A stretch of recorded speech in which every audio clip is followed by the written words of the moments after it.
addicted to crack cocaine. Okay. Right? All praises to the Most High. Hi, how are you? Welcome to another episode of the Doc Holliday Show, where we love to uplift black men, black woman, black teen, black child, black royalty, the magically melanated. Today, got another great live episode for you. Thank you all for tuning in. Thank you all for all the support. Thank you for almost everything that you do. Appreciate everything that you do. But we got a lot to talk about on today's live episode of the Doc Holliday Show. The Grizzlies Draft. We had the NBA Draft last weekend. The Memphis Grizzlies picked up several brand new baby bears they bring into the Bluff City. Well, one is already in the Bluff City, and he's a straight baller. Got to talk about that. Kyrie Irving, he has until tomorrow, to opt into a contract to stay with the Brooklyn Nets. He had a player option, and people have been wondering if he was going to opt in or not, but he did. And I got some things to say about that, because some people just can't stand for a brother like Kyrie to make some money. And I think y'all probably know who I'm talking about. John Wall. John Wall gets bought out of his contract with the Houston Rockets, and the amount is how's the best way to he getting another bag just to walk on away from there. Cha-ching. And Big Draymond and Big Perk. Y'all know I don't call him Big Perk anymore, because he been, as far as I'm concerned, he cool. I mean, he said some things that I don't agree with, but he ain't Big Perk. He was Big Perk when he tried to clap back at me, and I had to laugh at him because he wasn't scaring anything. But now I call him by his name because I don't have a problem with Big Perk. But Draymond Green does have a problem with him. And Big Perk has a problem with Draymond Green, so we got to talk about that. Also, University of Memphis head basketball coach Penny Hardaway, international NBA superstar, NBA legend, Memphis State legend Penny Hardaway shows some love and stopped into the Doc Holliday Show yesterday. And it's still, the numbers are going up. A lot of people are always curious to what Penny is going to say. And he had a lot of good things to say. So, and I say that now, we've had a lot of people come on the Doc Holliday Show here in the studio, and all of them are equally important. But the fact that my man took time out of his busy schedule, because he's extremely busy, to come down here to ISF Productions, owned by my guy Cassius McGowan, means a lot. So he said some things that we want to discuss in Money Bates, and also he's bringing back home a Memphis Tiger, a Memphian, to his coaching staff. Well, Faragi, I think, from Mississippi, but he's been in Memphis forever, so he's a Memphian. You got to talk about that. And name, image, and likeness deals, man. We've been hearing a lot about name, image, and likeness deals, and a lot of these young royals getting paid a lot of money from these schools, and these schools are able to go out and secure some of these big-time recruits because of the NIL deals. And the Memphis Tigers, the NIL deals need help if we're going to keep competing, football and basketball, but specifically basketball. We're going to talk about that. And Adrian Peterson, one of the best running backs to ever play, he and Le'Veon Bell decided they want to face off in a boxing match, man. When I saw that, I was laughing. I was like, okay. I got to talk about them two dudes right there. And P. Diddy, is it, Cass, what's his name? Is it P. Diddy? Is it Puff? Is it Puffy? Is it Combs? Is it Sean? Is it Shunny Combs? I don't know, man. It's a lot of stuff, man. They call him P. Diddy, man. I call that boy Ding Dong. Ding Dong. He's honored at the BET Awards 2022. This man said ding dong. Cold ding dong.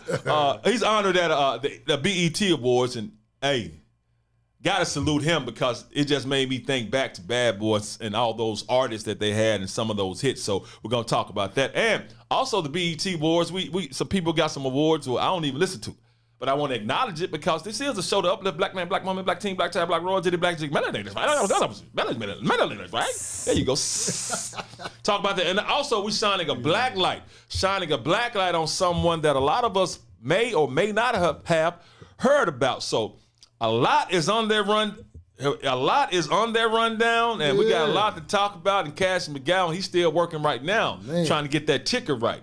Because he putting all this together, you know what I'm saying? He doing all the graphics. So I told him, we didn't have a chance to look at the ticket. I was like, hey, bro, just as long as them fat fingers got everything spelled correctly.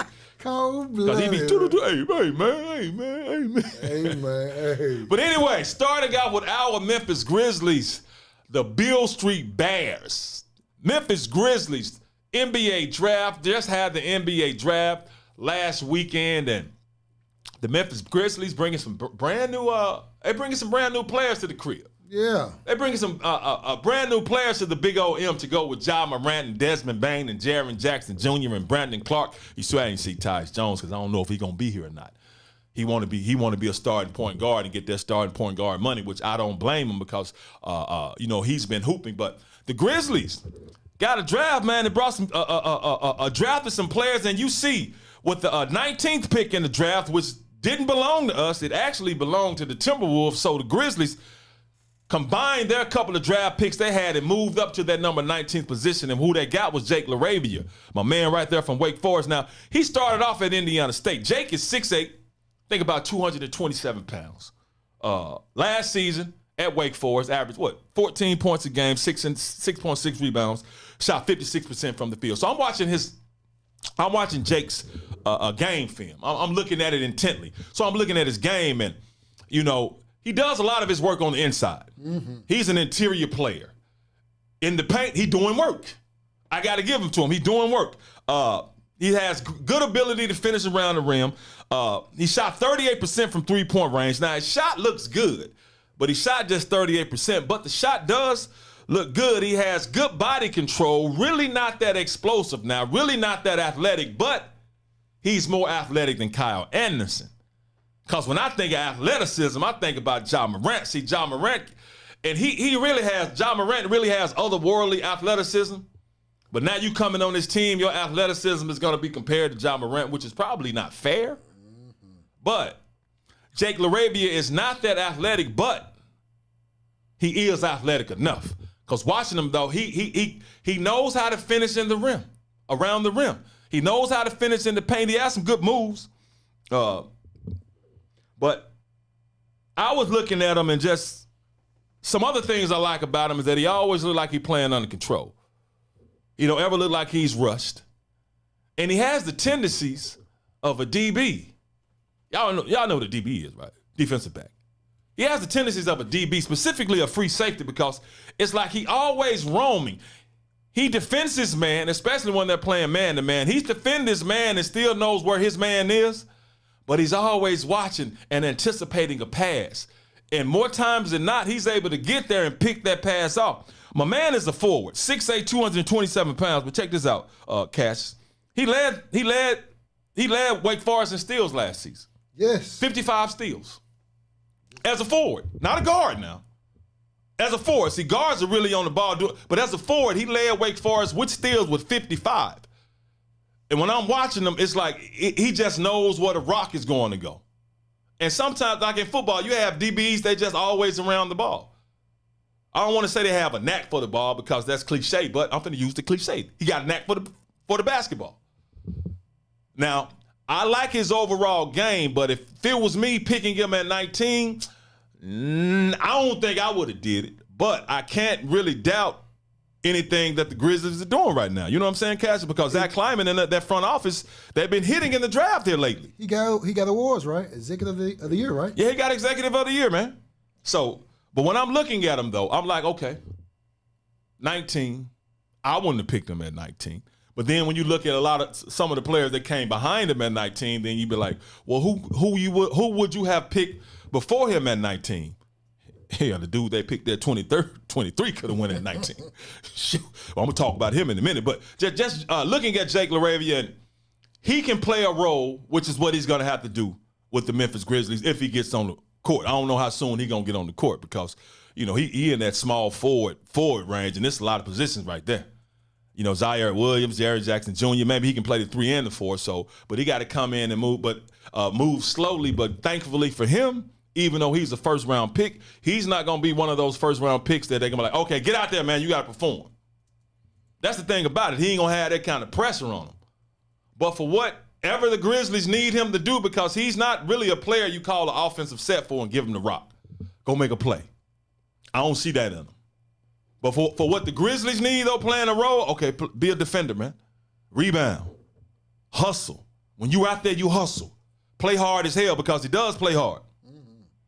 And I'm looking at his footwork. When he get in the paint, because that's where he does his damage. In the paint. Shot 56% from the field.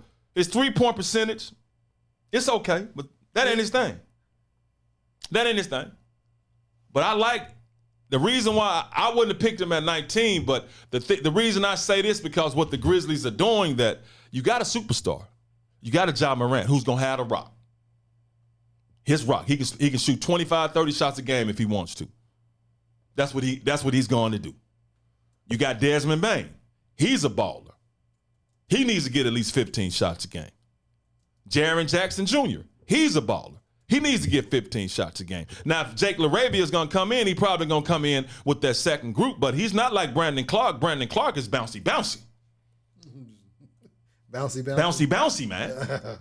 But Brandon Clark is, if Brandon Clark is not a player that they call offensive plays and run the offense through, Jake LaRavia is not that guy either, because they don't call any plays through Brandon Clark. He just goes and make things happen. He hustles. He runs the court. He'll dunk on you.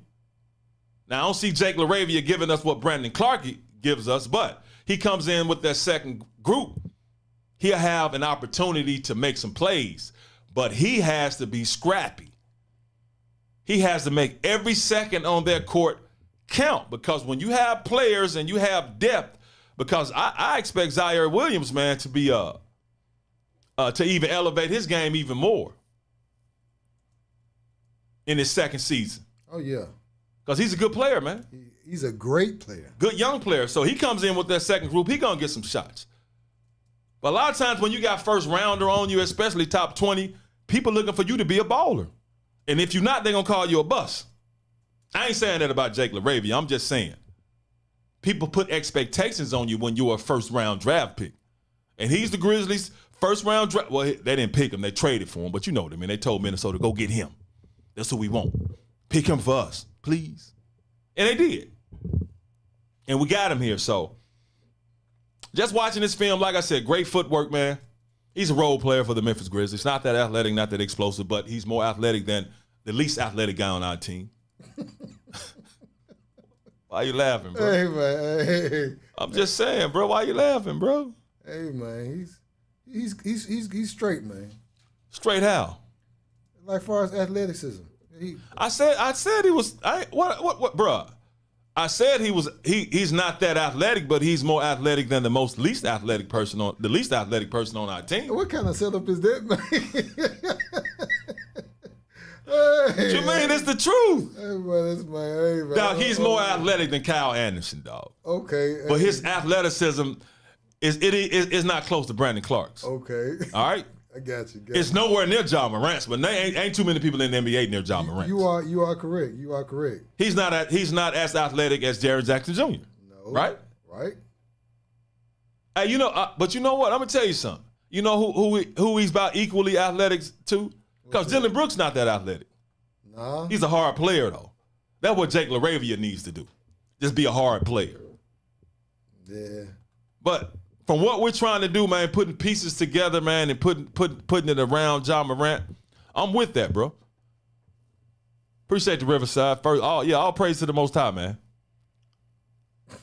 I know, Meeks. You keep reminding me, bro. You know what I'm saying? I'm gonna have to take my show somewhere. Appreciate it, bro. Hey, that's the reason why I haven't said anything. Like, hey. You know what, Meeks? You right. Meeks. I'm glad other people are seeing this, man.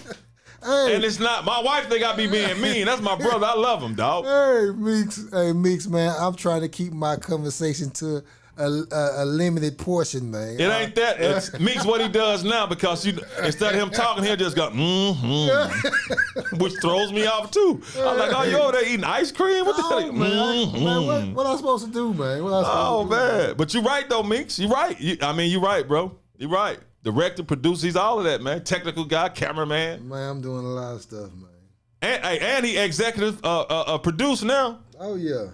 Appreciate you, Miss Bass. He said it's love now. Yeah, and he does it all, man. Now he done got over into my lane. Hey man, we gonna talk about this. Which he has great ideas. You know what I'm saying? So I trust him. See my hand going over this way. Hey man, I'm keeping it to a minimum, man. I like the draft too, man. I don't know what if the Grizzlies building a team, they putting some pieces around John Morant, bro. So you don't need to bring any superstars in. You don't need to bring no scores in. You got Ja. You got Desmond. Yeah. You got Jaren Jackson Jr., who really doesn't want to be that dude, and that's cool because you got Ja, who is that dude. Ja don't mind being that dude. Desmond Bane doesn't mind being that dude. Jaren Jackson Jr. really don't want to be that dude, and he don't have to be that dude because he got Ja. Now he got Desmond. And Dylan like, damn, he gonna be that dude regardless of what y'all talking about. Man, he gonna force it. Dylan like, I'm Dylan the dude. Wasn't that a rapper? Well, I'm Dylan the dude. It was, yeah. It wasn't Dylan the dude, it was Devin the dude. Devin the dude, yeah. So that's the thing about it. Now, that's who they got at number 19, traded with the Timberwolves. Then number 23rd, they got the Philadelphia 76ers to draft David Roddy. Then they immediately traded his draft rights to the Memphis Grizzlies. Now, Big Dog, see, the only reason we can't bring y'all highlights, man, because we get copyright claims on it. So when they copyright claim, that means we can monetize it.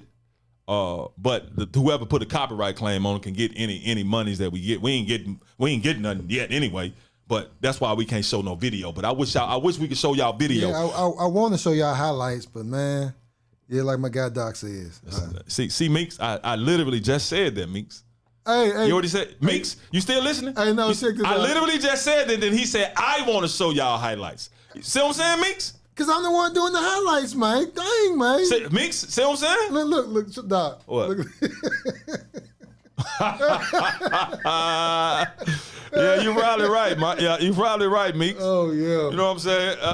I love him, man. I just be like, well, God, you know what, dog? We can, like I said, we can change all this, man. We'll get you one made. I just moved my joint on to the crib. You know what I'm saying? No, man. But anyway, man, yeah, you're right though, Riverside. But the Grizzlies draft, man, who they drafted at number 23rd, man. Put that lower third back up there so I can show big. Hey, this big dog can hoop. Yes. David Roddy from Colorado State, big dog can hoop. Now, they got him listed at 6'6", 255 pounds, but some people say he's 6'5", some people say he's 6'4". I ain't seen him in person, I don't know, but he ain't that tall. But what his ass is a straight baller, bro. Last season, Mountain West Player of the Year. These were his numbers. 19 points per game, 7.5 rebounds a game. He shot 44% from three-point range. 57% from the field, which led the Mountain West Conference. 57%, he hit his shots, man. But not the most important thing is 44% from three-point range. Dang. Each year, he raised his three-point average. Man, Big Dog is straight. When I'm telling you, he thick. Mm-hmm. But Big Dog can move, man. Dog, he played football, man. Bro, and he still got the football body. Yes. 40, man, to be shooting 44% from three-point range. Yes. Which means the Grizzlies can play him at the guard, too. Guard or forward. But when you watch this dude, powerful, extremely powerful, explosive, great first step, got good handles. He got a lot in his bag, man. Dude got spins. He got floaters. He got the one-leg jump shot. He got the mid-range jump shot. He got the three-point jump shot. And he tough as hell. Man. And he got handles. He is, David Roddy can go get you a bucket. He's literally, hey man, get the rock and go get us a bucket. Mm-hmm. He can do it. Now he comes in with that second group. Hey, give it to D-Rod. I don't know what his nickname is. I'm giving him one. D-Rod, go get one, man. Go check it, Doc. You think he's gonna make? Because I'm seeing him making his way to the starting lineup, man. Who in front of who? No. We don't need no. He don't need to score. No. I'm telling you. No. And who you taking out starting lineup? You know what? Who you taking out? I'm thinking, to me, because what you see him as a small forward, right? Yeah, I don't see him as a guard at all. Okay. I don't see him as a guard at all. So who coming out? Well, you know what? I'm speaking too soon, but I'm already knowing as far as Dylan Brooks. You think they resign him? Who, Dylan? Yeah. Because I'm speaking too soon, but I'm speaking as him. He's gonna be that starter. Now, yeah, man. To me, the Grizzlies do need to resign Dylan. I know Dylan. Dylan pisses people off because he still want to be the Pac-12 Player of the Year like he was when he was at Oregon. He doesn't seem to understand that it's not his team. He's not the first or second option. He don't understand that all the time. He likes to force a lot of shots, but the toughness that he gives us on defense and the attitude, man, bro, you don't get a lot of players like that in the league. You are correct. I'm just, when I'm speaking on as far as the monetary part, you got to pay Ja's contract coming up. Oh, yeah, Ja, yeah, you're going to have to pay. Yeah, you got to pay him. You just paid Jaren. Yeah, you paid Jaren. Okay. Bang's finna come up. Mm-hmm. You got to pay them. So you can't pay everybody. No, you can't pay. Somebody has to go. You can't pay everybody. Not if you're the Memphis Grizzlies. If you Golden State, you can. That's the reason why I'm saying that. I'm like, okay, they can't pay everybody. Well, that's why Tyus Jones probably is gone. Yeah. Because he wants to be a starter. He wants to get starters' money. I don't know if he's going to get it, but I hope he does. Yeah. But big dog right there. David Roddy from the film I watched. Cold. I mean, quick first step, man. He's explosive. Now that's why I say I'm surprised he didn't go number 19. The Grizzlies didn't get him at 19. Mm-hmm. If anything, I would have expected those draft picks to be flip flopped, because big dog can ball. When you watch him, it ain't just he out there playing in the Mountain West. Mm-hmm. He's a legitimate player of the year. I'm telling you, big dog got some things in his bag, man. Because you don't expect him to move the way he moves. And he's a good defender. He tough down in the paint. But just watching him, like, he gets it, man. This first step, he gone. And he hits the short corner on your ass. Hey, I was watching his highlights the other day. I was saying the same stuff. I said, dude, it's quick, man. He hits the short corner on you, bro. As soon as he gets it, he can get it, man. And before you break down and try to, his ass is around you. And when I mean the short corner, when you got a defender like this and you get it, like this right here, mm-hmm. he don't go around. He get the rock and hit the short corner on your ass. Straight to the right. And if you go up with him, he'll punch it on you. I'm extremely impressed with Big Dog. I'm curious to see what he gonna do in Summer League, man. I think he gonna be a star of Summer League, he and Kennedy Chandler. But David Roddy, yeah. Great offensive skill set. Good court awareness, good passer, unselfish. Mr. Go Get a Bucket. Mr. Go Get a Bucket. He is Mr. Go Get a Bucket.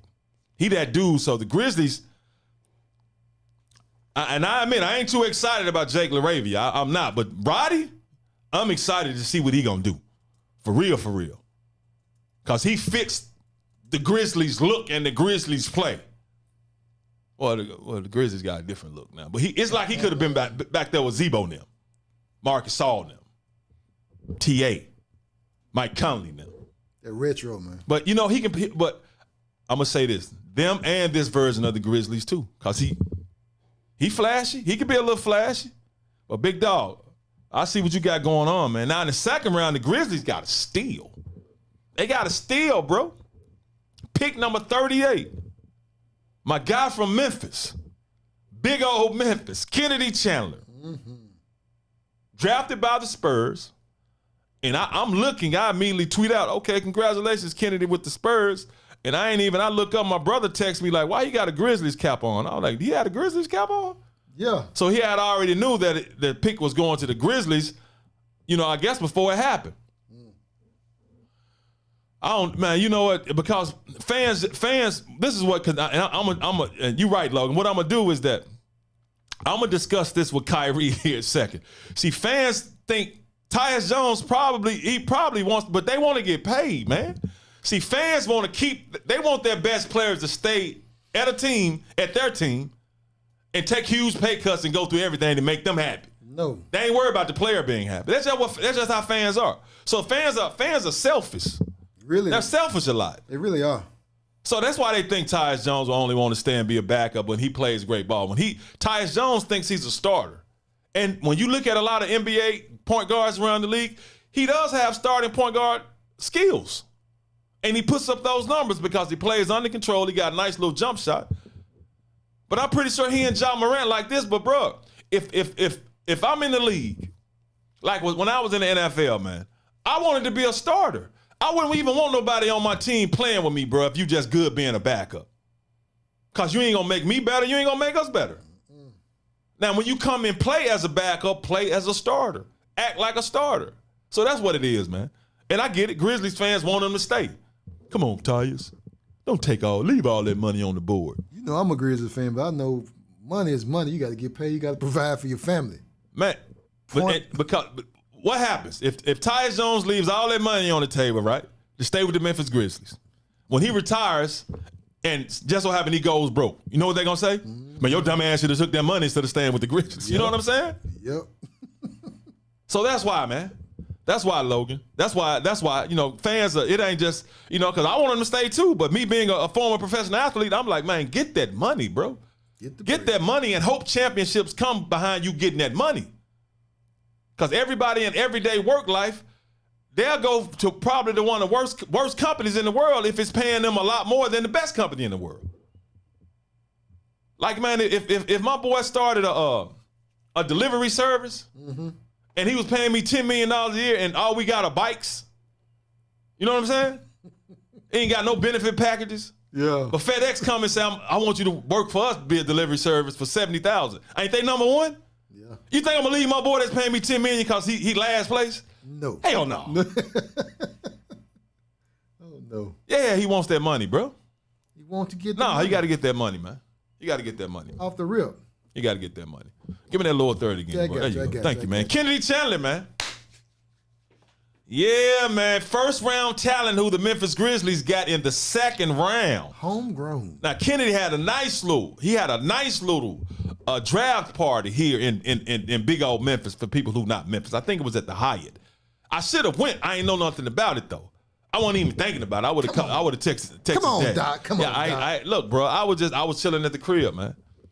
You know what I'm saying? I ain't feel like putting on Tuck City. Them Royals, them magically melanated Royals, they were sharp up in that joint. They were clean. But anyway, man, Kennedy Chandler still there because I just knew he was gonna be gone in the first round, but he was still there at 38. The Grizzlies like, hold on, Chandler there at 38.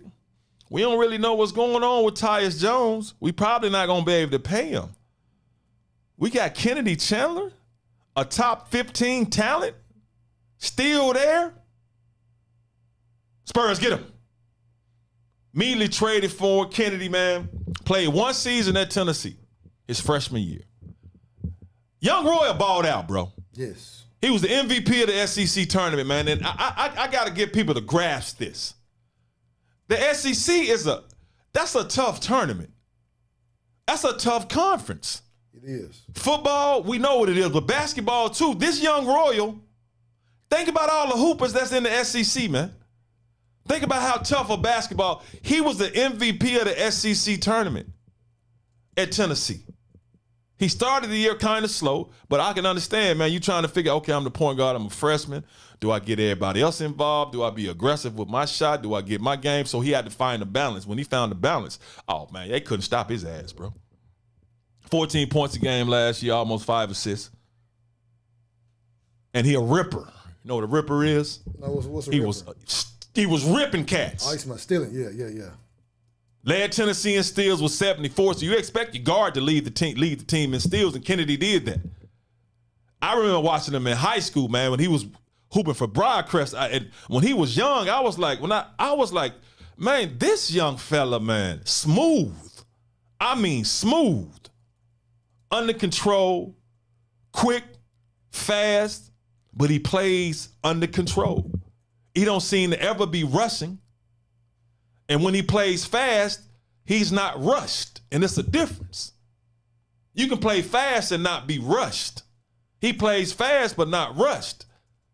When you playing fast and you not rushed, you dribbling. You rushing your shots. He plays fast and is able to gather himself real quick, man. Let that thing go. Play fast and able to gather himself real quick. And I don't know if his face be looking like that or not, but mine do. Hey, this man right here crazy. It's the truth, bro. Gets into the lane easily, man. I mean, he's a creator. Chandler the creator. That's what he is. He can create his own shot. He can create a shot for you. He's a true point guard because he plays unselfishly. And the thing about it, man, he's listed at 6 feet, about 170 pound limit. Makes about 172 pounds. I don't want to take no pounds from him. But he's tough. He really plays with that Memphis mentality. I'm the coldest dude on the court. Come deal with it. Now he gets to go and come play behind Ja Morant. And I think he said Ja Morant is the one that FaceTimed him and told him he was a Grizzly. I mean, how much love is that? Because they've been playing against each other and playing with each other during the offseason, whatever, anyway. Yeah. So Kennedy knows he can hoop with the best of the best because he's been hooping with the best of the best. But for the Grizzlies to get him At 38, I'm happy for that young Royal. I'm happy for his family, his mom, his dad, his stepmom. I'm happy for his whole family, man. His dad, Kylan, good dude. Kennedy, humble young man. But I just love the way he hoop, bro. I just love the way he hoop. And he's a great passer, man. And he's one of those point guards, like I say, that's extremely unselfish. Now, he was at Tennessee. He could have been like, I'm the man. I'm going to shoot us in it or shoot us out of it. He didn't do that. And you got to have a point guard like him who can get into the lane and make something happen, not only for himself, like we need a bucket. Go get a bucket. We need you to get other people involved. We'll get other people involved. Hey, Daryl, that's a good question, man. Colin Sexton, he doesn't have backup, bro. He don't have backup mentality though. You know, Colin Sexton he's a bull. Daryl, I appreciate you, bro, but Colin Sexton, right now, because my man hooped out when he was hurt, didn't he? Garland? Yeah. Darius Garland? He's cold now. He's almost, he done Willie pipped his ass. He done took his position. Yeah. But Colin Sexton is a great fit for a lot of teams. But I don't think Colin Sexton will right now because he's young and he's full of ego and full of pride. And he don't look at himself as a backup. And he damn so can't be out there with Ja because he got to have a rock too. So I hear you, Daryl, but I don't think he'll be a good fit for Memphis right now with the mentality he has. Because I ain't mad at him. He ain't supposed to think he'll back up. He's supposed to, I'm a starter because he was hooping, then he got hurt. Then Garland just went nuts. I hadn't even been watching the Cavaliers, and I watched the playoffs. I said, damn. Yes. This dude hooping. He really was. This dude straight hooping. So I feel you. Hey, I mean, I feel you. Shh. I don't think Colin Sexton got it in his head. He want to be a backup right now. At all. So, and you gotta want to be a backup. Yeah, Kennedy is, man. I think he can be and once again, he can be a good player in what they need him to do next season. If they need him to do anything next season, they're gonna play him, but he's not gonna be asked to do a lot. Because even if he comes in with that second team, he's still not gonna ask to be, hey man, go be the one that give us all these points coming off the bench. So I love the fact that the Grizzlies went out and got him when they saw they could get him. I love it. Bring him on in here, man. Yeah. Bring him on in here. And if I could tell a young Roy, because I know he may be upset that he didn't go in the first round, but I tell people, man, God's plan is better than ours. And his plan is gonna always come to fruition. Not ours. And if we just trust him, it always works out in our favor. Always. So him going in the second round, number 38, man, he's still going to get a nice little check. And he has a chance to prove himself. And the thing about it, we know how, I'm from Memphis. We know how Memphis can, Now, it ain't just Memphis, though. When your hometown drafts you, if you're the NFL or the NBA, sometimes that can bring out a little problems. Because now you got all this loot. And you got partners that that may be doing some things they ain't supposed to be doing. They ain't got to worry about that with Kennedy Chandler because it's mom and dad. His family is a tight family unit. And if, you know what, Cass, bro? If I was Kennedy, man, I still live at the crib. I come back and move to the crib, dog. Yeah, save money. Save money. Even though the cost of living in Memphis is, ain't high at all. But that would be really cheap as hell too, though. But no, dog, stay at the crib. Stay at the crib, man. Save as much money as you can. But I love that pick, man, because I love the way Kennedy Chandler plays. I ain't gonna even lie. I hate it when he didn't sign with the Memphis Tigers. Then when he went to Tennessee, I was like, damn, Tennessee Vols. Hey, here it is, y'all. It's the moment of truth. Hey, look, stop. The lower third is up. Hold on. Hey, man. Keep talking. No, I gotta see. Man, keep talking, man. To hire Will Hardy as head coach. But anyway, man, yeah, Kennedy Chandler, man, I love this draft pick because I love that young man as a player. I love what he brings, man. So the Grizzlies got some heck of a value getting him at 38. They got some heck of a value getting David Roddy at 23 to me. And I know a lot of people was like, David Roddy, that's second round talent. Yeah. I don't know. He was a first man. Like I said, from his stats and what he showed me on the tape, the tape tells everything. The tape. Now, granted, I was watching highlights, and highlights of what? People's best plays. Yes. But his best plays look good as hell to me. Yes. I wasn't finna go try to watch every game, but watching his highlights, because looking at Jake LaRavia's highlights, things I saw, things I didn't see. You know what I'm saying? I wasn't overly impressed watching his highlights, but I'm like, he was a good, solid player. He's efficient. He's a good, solid player. And Grizzlies, what we need. Thank you. Good, solid players. I'm glad you pointed that out because they need efficient players. Need a good, solid players. Yeah. He's a good, solid player. David Roddy, a good, solid player with some skills. Yes. That boy got Santa Claus bag full of offensive skill sets. He does, bro. It's just unending. Santa Claus. I don't believe in Santa Claus. I wish I never, but just say Santa Claus bag. You just keep in it. What up? Hey, look who finally tuned in to a show. Yeah, that boy, ever since the 49ers lost, that boy been MIA. He been MIA. Hey, damn, JP. Hey, JP been silent. What up? Damn, JP. Man, looking like my man off every time I look at your Facebook profile, looking like my man off what's Terrence Howard? What he played when he played the movie that was in Memphis? Hustle and Flow. Hustle and Flow, yeah, JP. Hey man. Hey man. Welcome. What up, JP? What up, JP? But yeah, man, Kennedy Chandler, man, hey, I love, and that's exactly what the Grizzlies need. Yeah, you're right. If you want to make God laugh, tell him your plans, or he either look at you like, what the heck is you talking about? Mm-hmm. This ain't about you, this is about me. So you're right, Logan.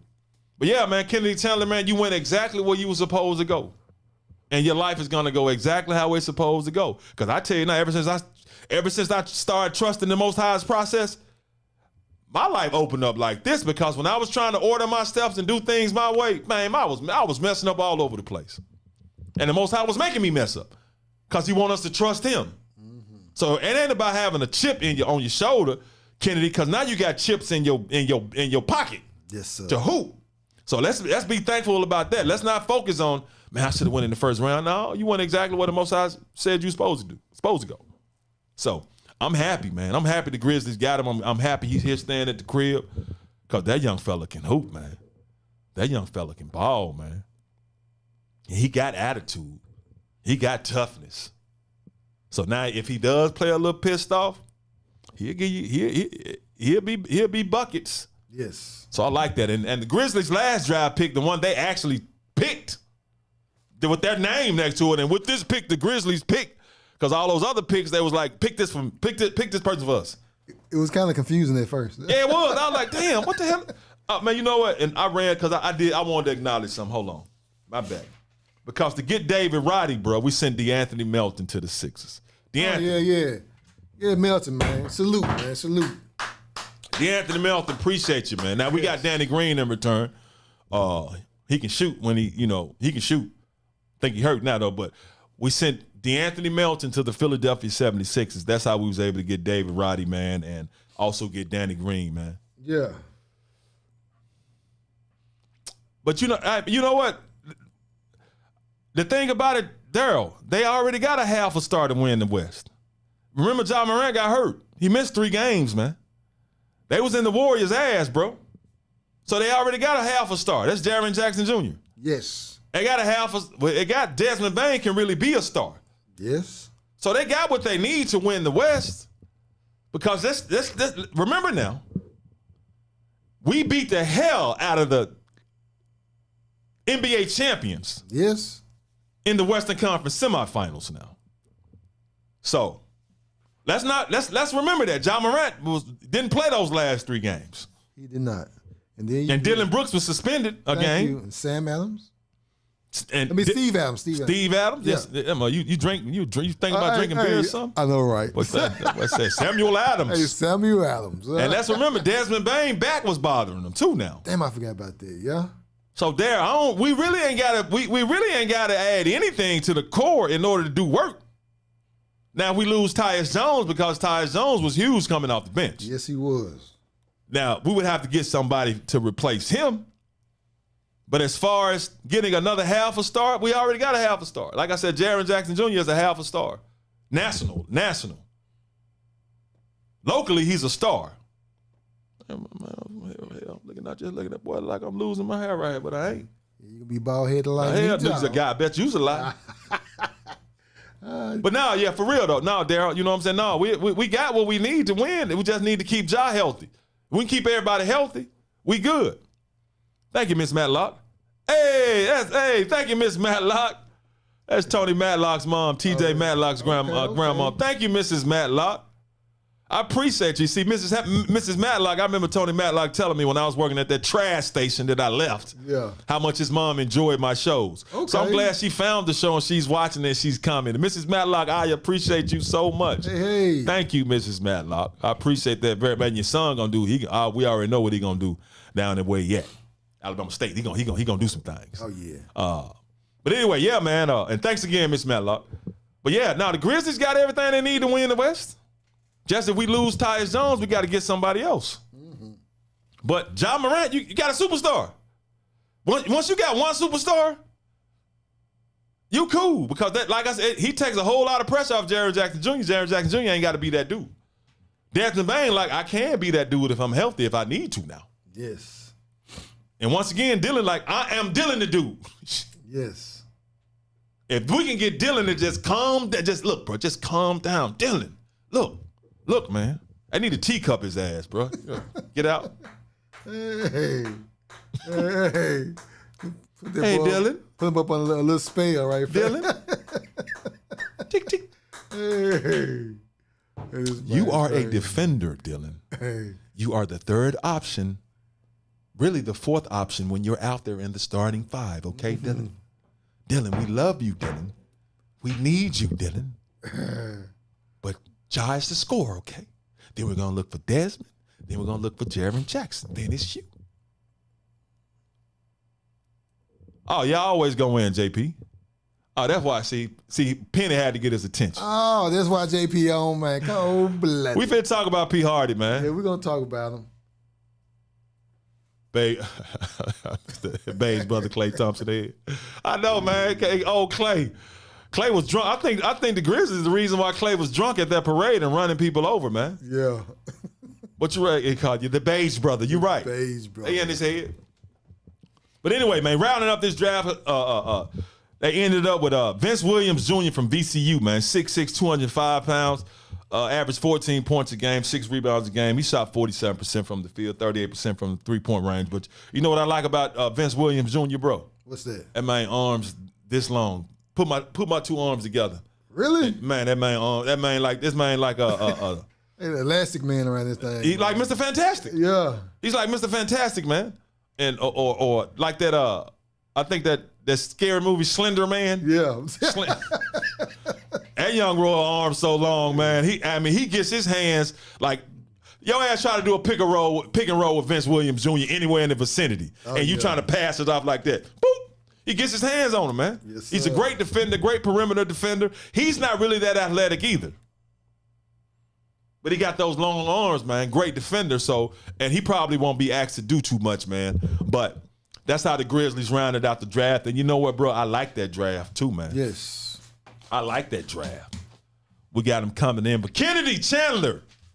I'm going to give Kennedy Chandler more love than you all, Jake, David, and Vince, only because he's from big old Memphis. Big old Memphis, we love big old Memphis, but y'all Memphis now. Y'all ain't big old Memphis yet. Y'all will become, Kennedy is already big old Memphis. They will become big old Memphis actually when they actually tip in regular season game, because summer league don't count, preseason don't count. But after you tip in with the Grizzlies on in the regular season, now you become big old Memphis. So we'll see how they doing in the West. Thank you, Miss Matlock.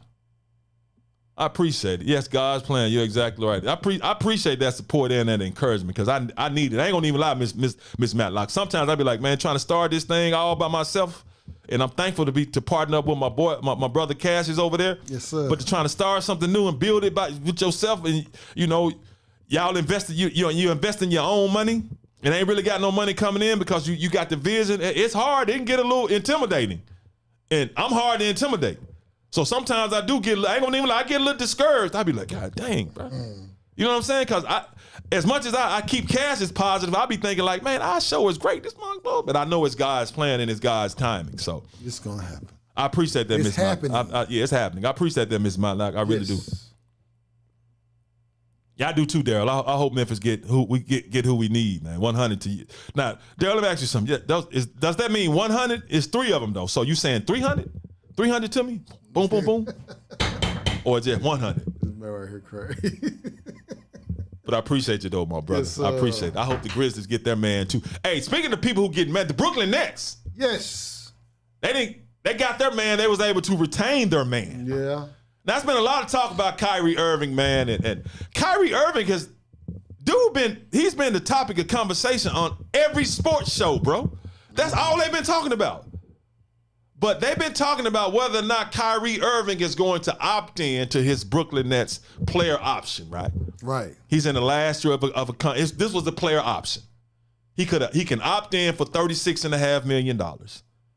And a lot of people were saying, man, he probably ain't gonna opt in, bro. I know that he wants a long-term deal. He put a list of teams together to get to the Brooklyn Nets to get a sign and trade because he want a long-term deal. But that didn't happen, so they've been wondering if he was gonna opt in or not. And of course, no long-term deal reached yet, which he still can, and they still can trade him. But hell, he opted into $36.5 million salary for next season. Yes. Another $36.5 million, and dude is worth all of it, bro. Do you know he had a stretch from between March and April? Now, he ain't played, 29 games last season? Something like that. Let me see. Because, he's 29 games. Because we know, that thing. Yeah. Yeah, that thing. It's funny, I was about to say that. No, don't you dare. Don't you dare. I know, I caught myself. That thing. I said, wait. Yeah, that thing. But he opted into his contract, $36.5 million now, yes. Right? Now he put a list of teams together. They say, okay, Brooklyn Nets, if y'all can get a sign and trade, I can go to these teams. One of those teams were the Lakers, and allegedly, the Lakers is the only team that shows some interest, right? Right. But they can only pay him $6 million. Hold on, bro. Hold on, dog. The Lakers can only pay him $6 million. Mm-hmm. Now, check this out, bro.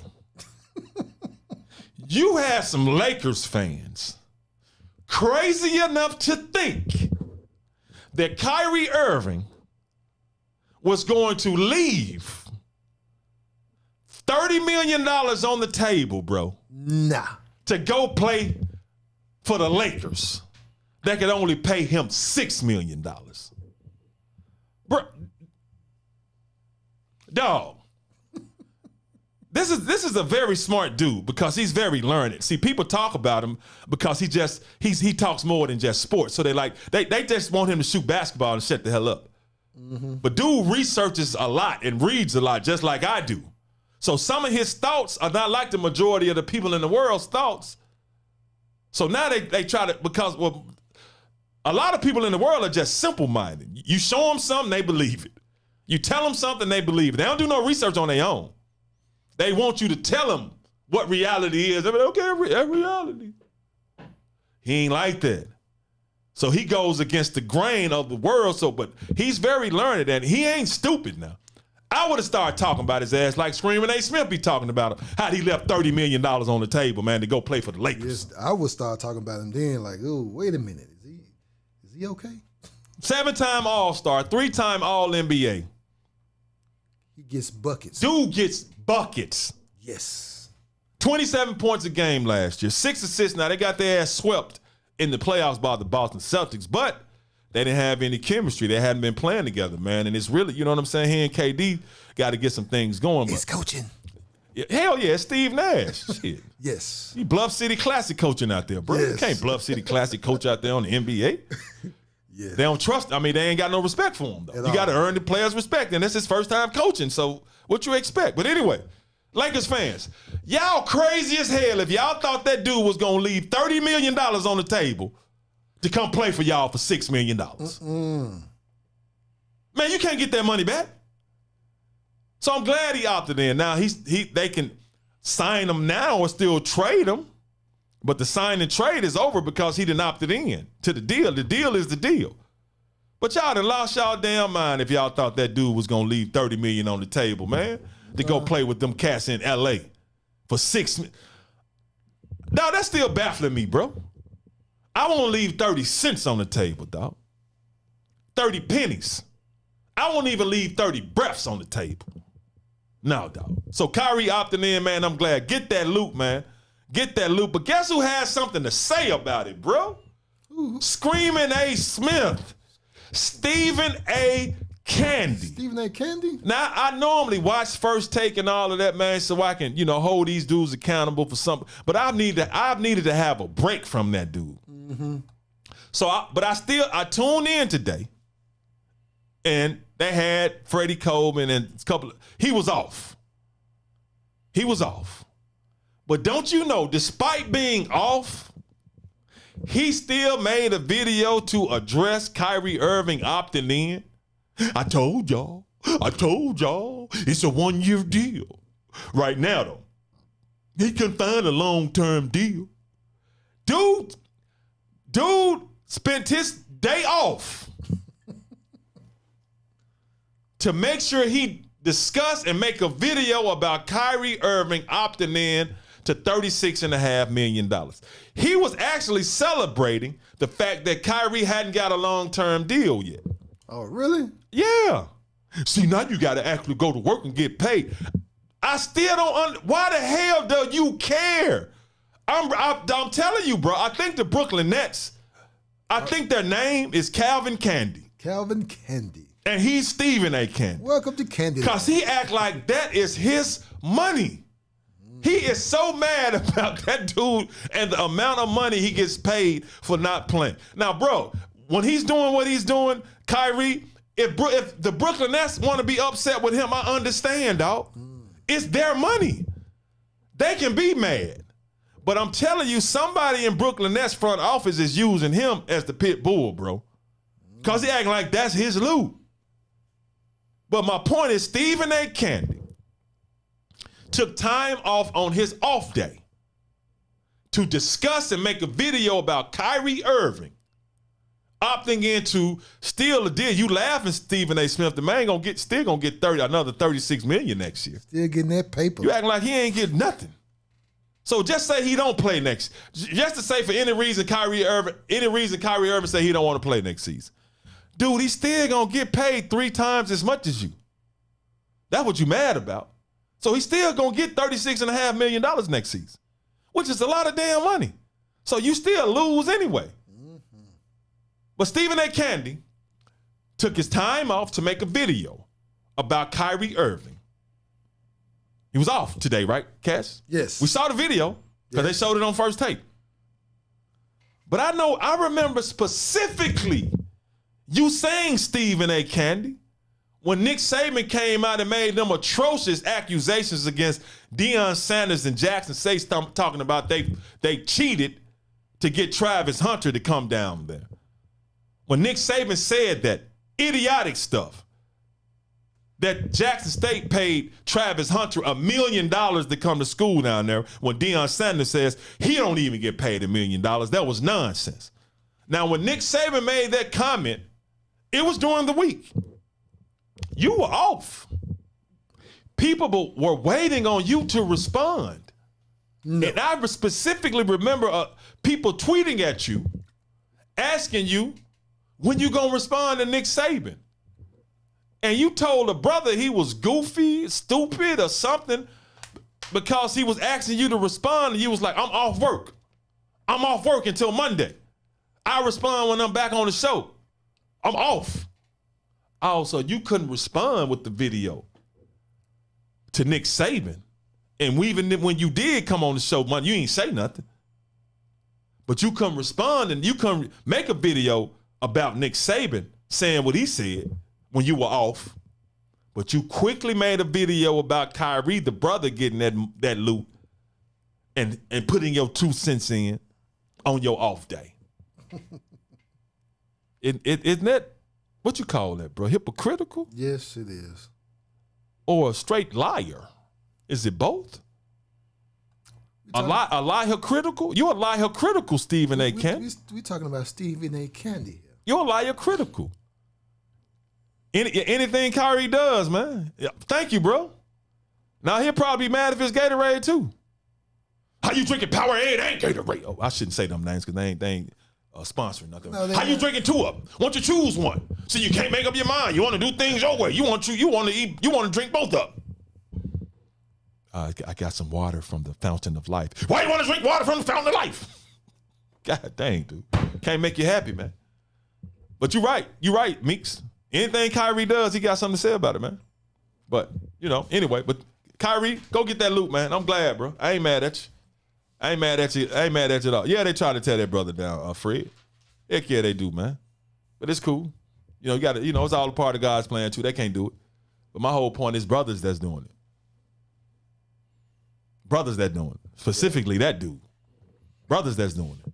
But he getting that bag, $36.5 million. Even if he doesn't get a long-term deal, he going to get another $36.5 million on top of all the other money he done already made since he been in the league. I think which is well over $200 million, I think. Correct me if I'm wrong. And he ain't even 30 years old.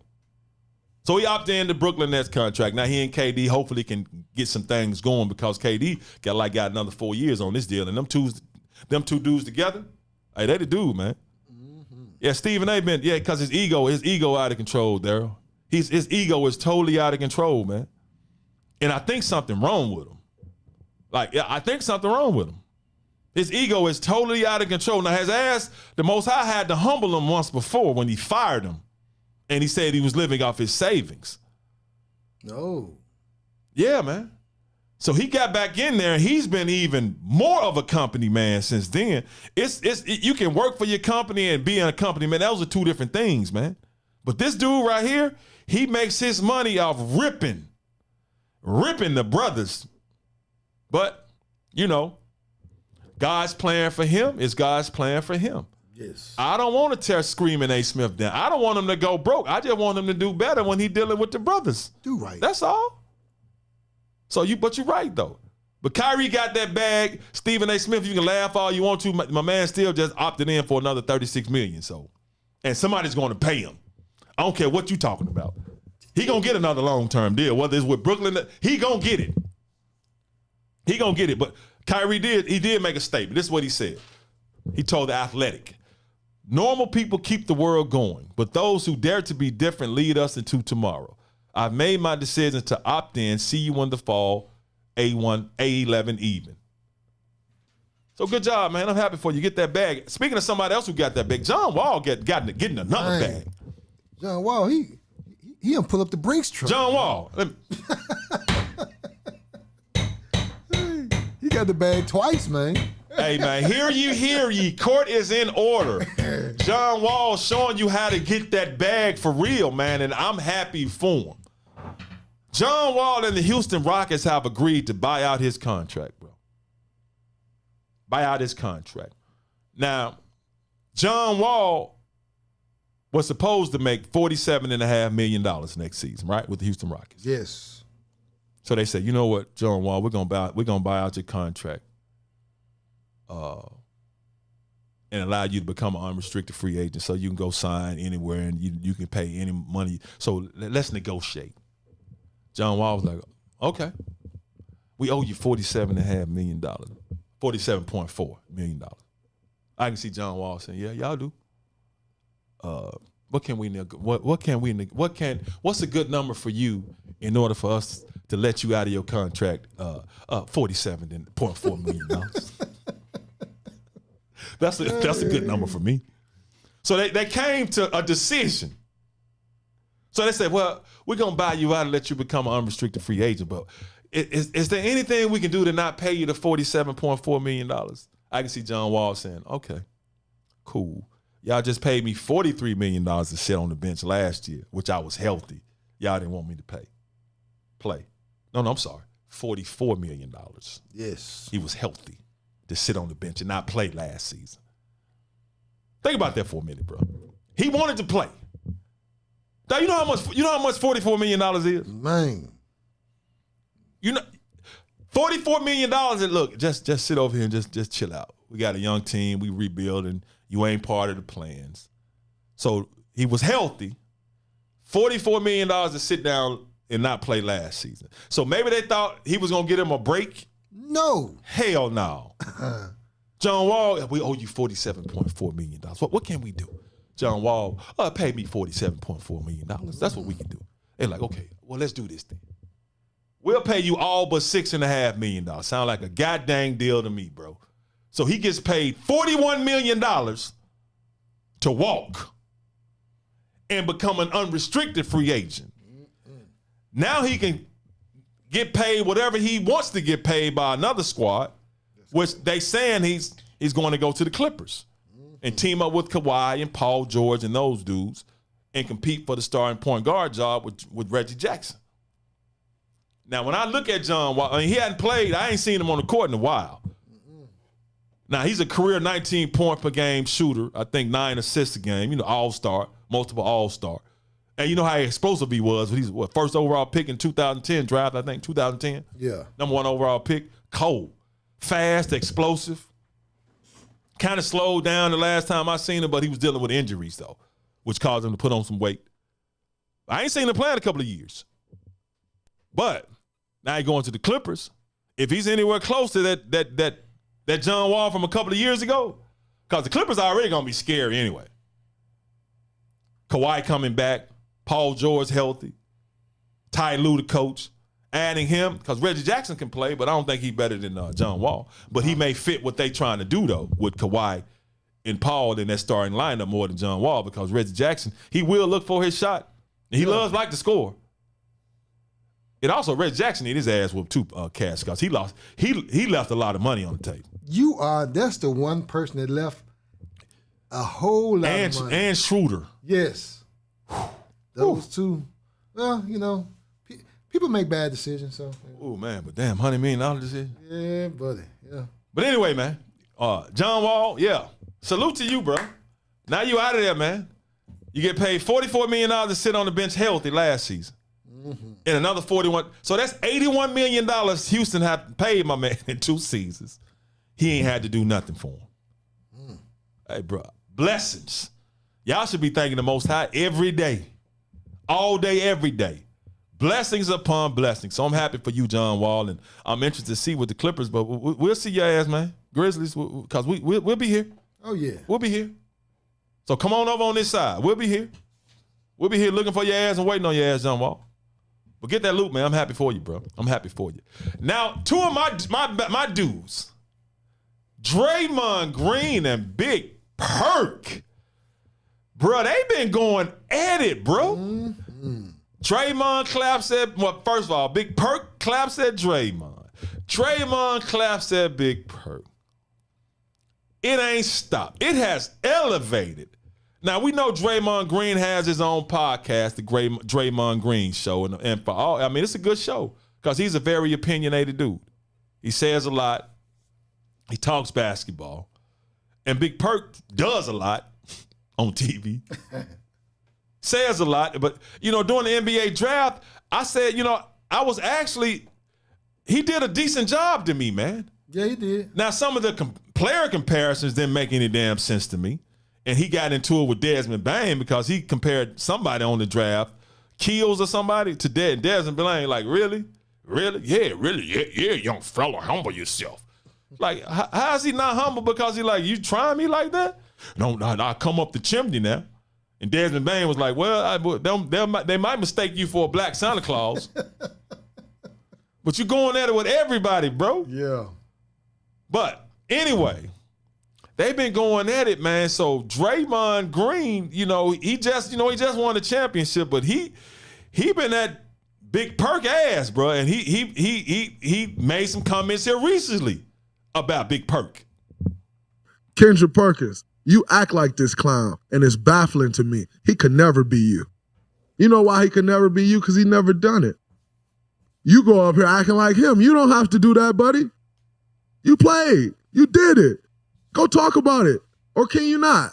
I'd hope that you can. With all these hot takes you make, you should be able to. You don't have to act like that, my man. You don't have to go up there. You go from being enforcer to coon. How does that happen?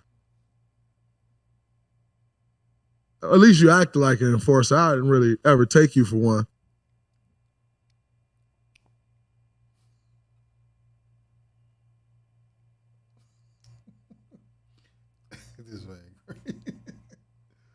Ooh, he hit you with the C word. Ooh, yeah. He hit him with the C word. Yeah, he did.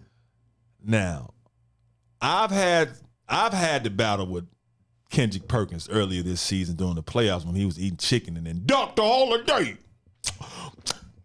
The hell you mean? I'm double talking, double stamping. I'm in the mud like you, homeboy. Now, his partner, Screaming A. Smith, I will give that label to him. Right. That's a tough label. But Screaming A. Smith and Charles Barkley has earned, I wouldn't call Big Perk that. I wouldn't call him that. Now, some of he has a different kind of personality. Now, he's, he can talk basketball, but he's more, becoming a character. He's trying to be a character. Yeah. Instead of just speaking, instead of speaking basketball. Not a good look. Yeah, but that's his thing, though. I ain't mad at him about that. And I ain't mad at Big Perk long as he ain't trying to dog black athletes. Anything, I ain't cool. I don't even call him Big Perk no more. I call him Big Perk again because I ain't got no problems with him. But, Draymond lit him. He lit him. Yeah, he is becoming a gimmick, Brittany. He is. Instead of him just talking basketball, I know what he's doing, though, Brittany. See, Big Perk is trying to set himself apart because there's so many other analysts out there who are getting jobs at ESPN and some of those other places. And all of them, like, they're really breaking down basketball and talking basketball. Mm-hmm. I don't know how well he can do that. And the reason why I don't know how well he can do that because he wants to be a gimmick. He wants to be a character. So and I know he's trying to set himself apart from everybody else. Like, okay, with his sayings and his little sayings he says, and I mean that's your thing. I get it. Now, and the person Draymond was talking about is that Kendrick Perkins sitting there with Stephen A. Smith a lot, and Draymond Green says, "Quit trying to be like him and just be you." He never played. Mm-hmm. Yeah, but you know what? I'm telling you something. Normally, big dudes like Kendrick Perkins can't fight, man. They talk tough because when he's probably been big his whole life. I fought and knocked out a lot of big dudes. And you check my resume. You can actually check my references. I'll send them to you. I can stamp that one. Yeah, when he was working security, you know what I'm saying? Like, how do I put Doc out of here? He gotta go. But anyway, man, so normally big dudes can't fight because they ain't never had to. And but look, I'm gonna tell you, Daryl, now what Big Perk was doing, man, he was rooting for Ja Morant. He was a Ja Morant fan. So he was saying all this, he's trying to give Memphis a motto. Welcome to the dark. You can't give us a motto, big dog. You ain't from here.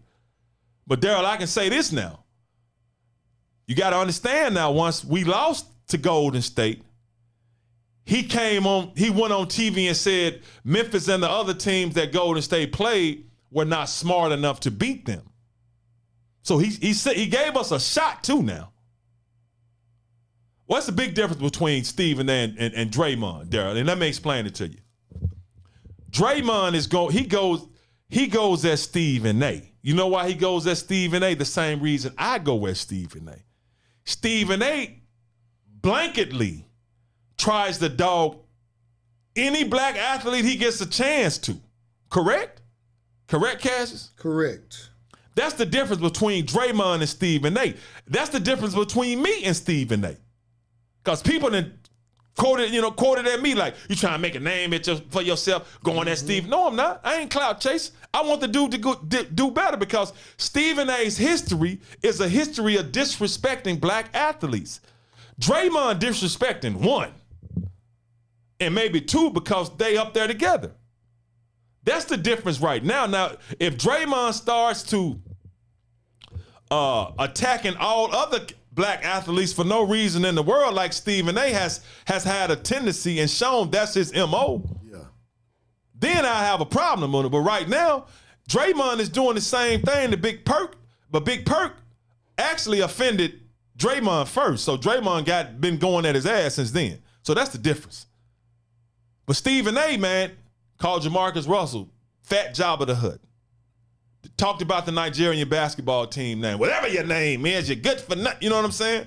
Over and over and over again. Mm-hmm. Stephen A has a history of going at black athletes when no other people do it, but he does it. It don't matter who it is. Talk so bad about Ben when Ben, ain't did nothing to you. So Stephen A has a history of tearing down black athletes, but he'll give them a compliment first, then he gets to the tear down. So that's the difference between me. Stephen A that seemed like that's his job to try to tear down black athletes. Draymond at Kendrick Perkins' ass. So Screaming A. Smith, I give him that C-word title. I don't give a damn who get mad about it. Because he does that.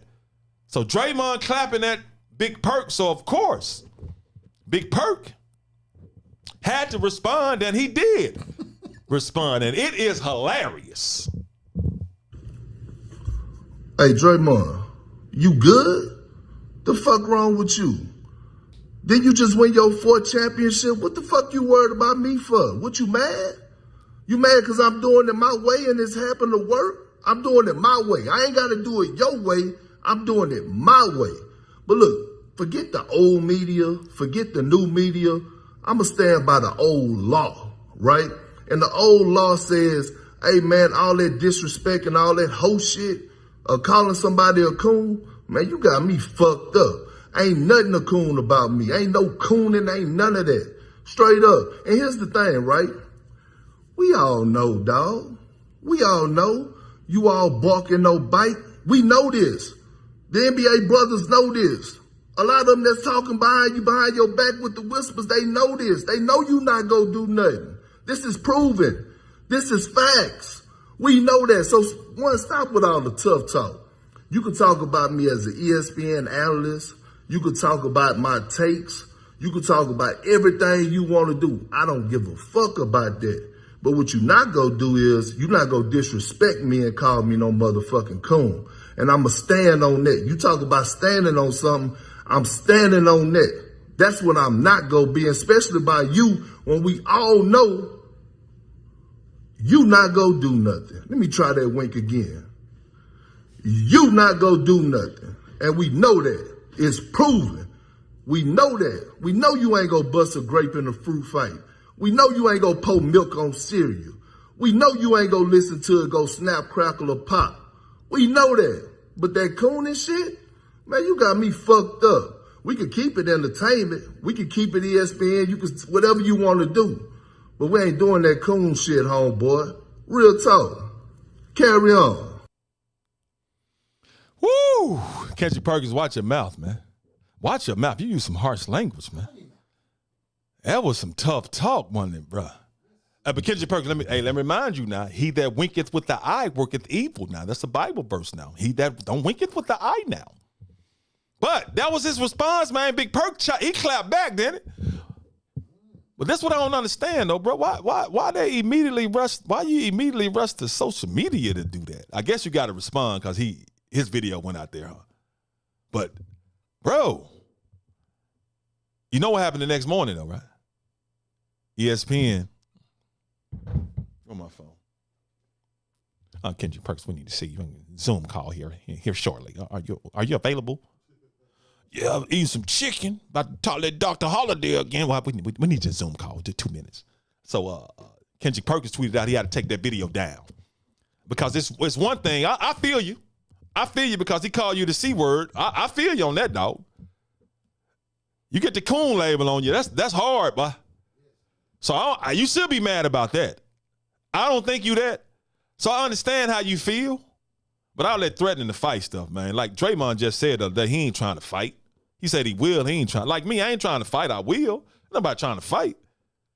But you love to talk about you ready to throw them hands. But anyway, ESPN made them take that video down. Because the thing about it, bro, it's not just about you now. You're not just on a podcast, an independent podcast like I am. Now, if I want to get on there and curse my ass off, it is what it is. But you're working for Disney. This the Disney with the Mickey Mouse, right? And Goofy. Does Goofy talk like this or does Mickey talk like? No, Goofy talk. Goofy act like actually talk like Big Perkins on it a little bit. So he had to apologize for that language, man. You're representing a brand, bro. You can't be talking like that. But the fact of the matter, you took it down off your page, but it had already been ripped and shared and saved. So it's out there. I ain't gonna. This Draymond and Big Perk. Now the Doc Holliday show is all about the uplift of the black man, black woman, black woman, black team, black child, black royalty, the magically melanated. But also about entertainment. That's entertaining, but that's fight between you two dudes. Draymond, I wouldn't have used the C word on for big dog. No. Now, Screaming A. Smith, yes. No doubt. Charles Barkley, yes. I don't care who gets mad. Yes. Yes. But Big Perk. So I understand Big Perk want to respond like that, but ESPN like, bro, you can't do that, dog. You represent a brand now. I'm pretty sure Screaming A. Smith want to curse a thousand times a million people out. But he have to do it behind closed doors. So they made him. I don't think he apologized. Well, I know he apologized. I guarantee he apologized to them.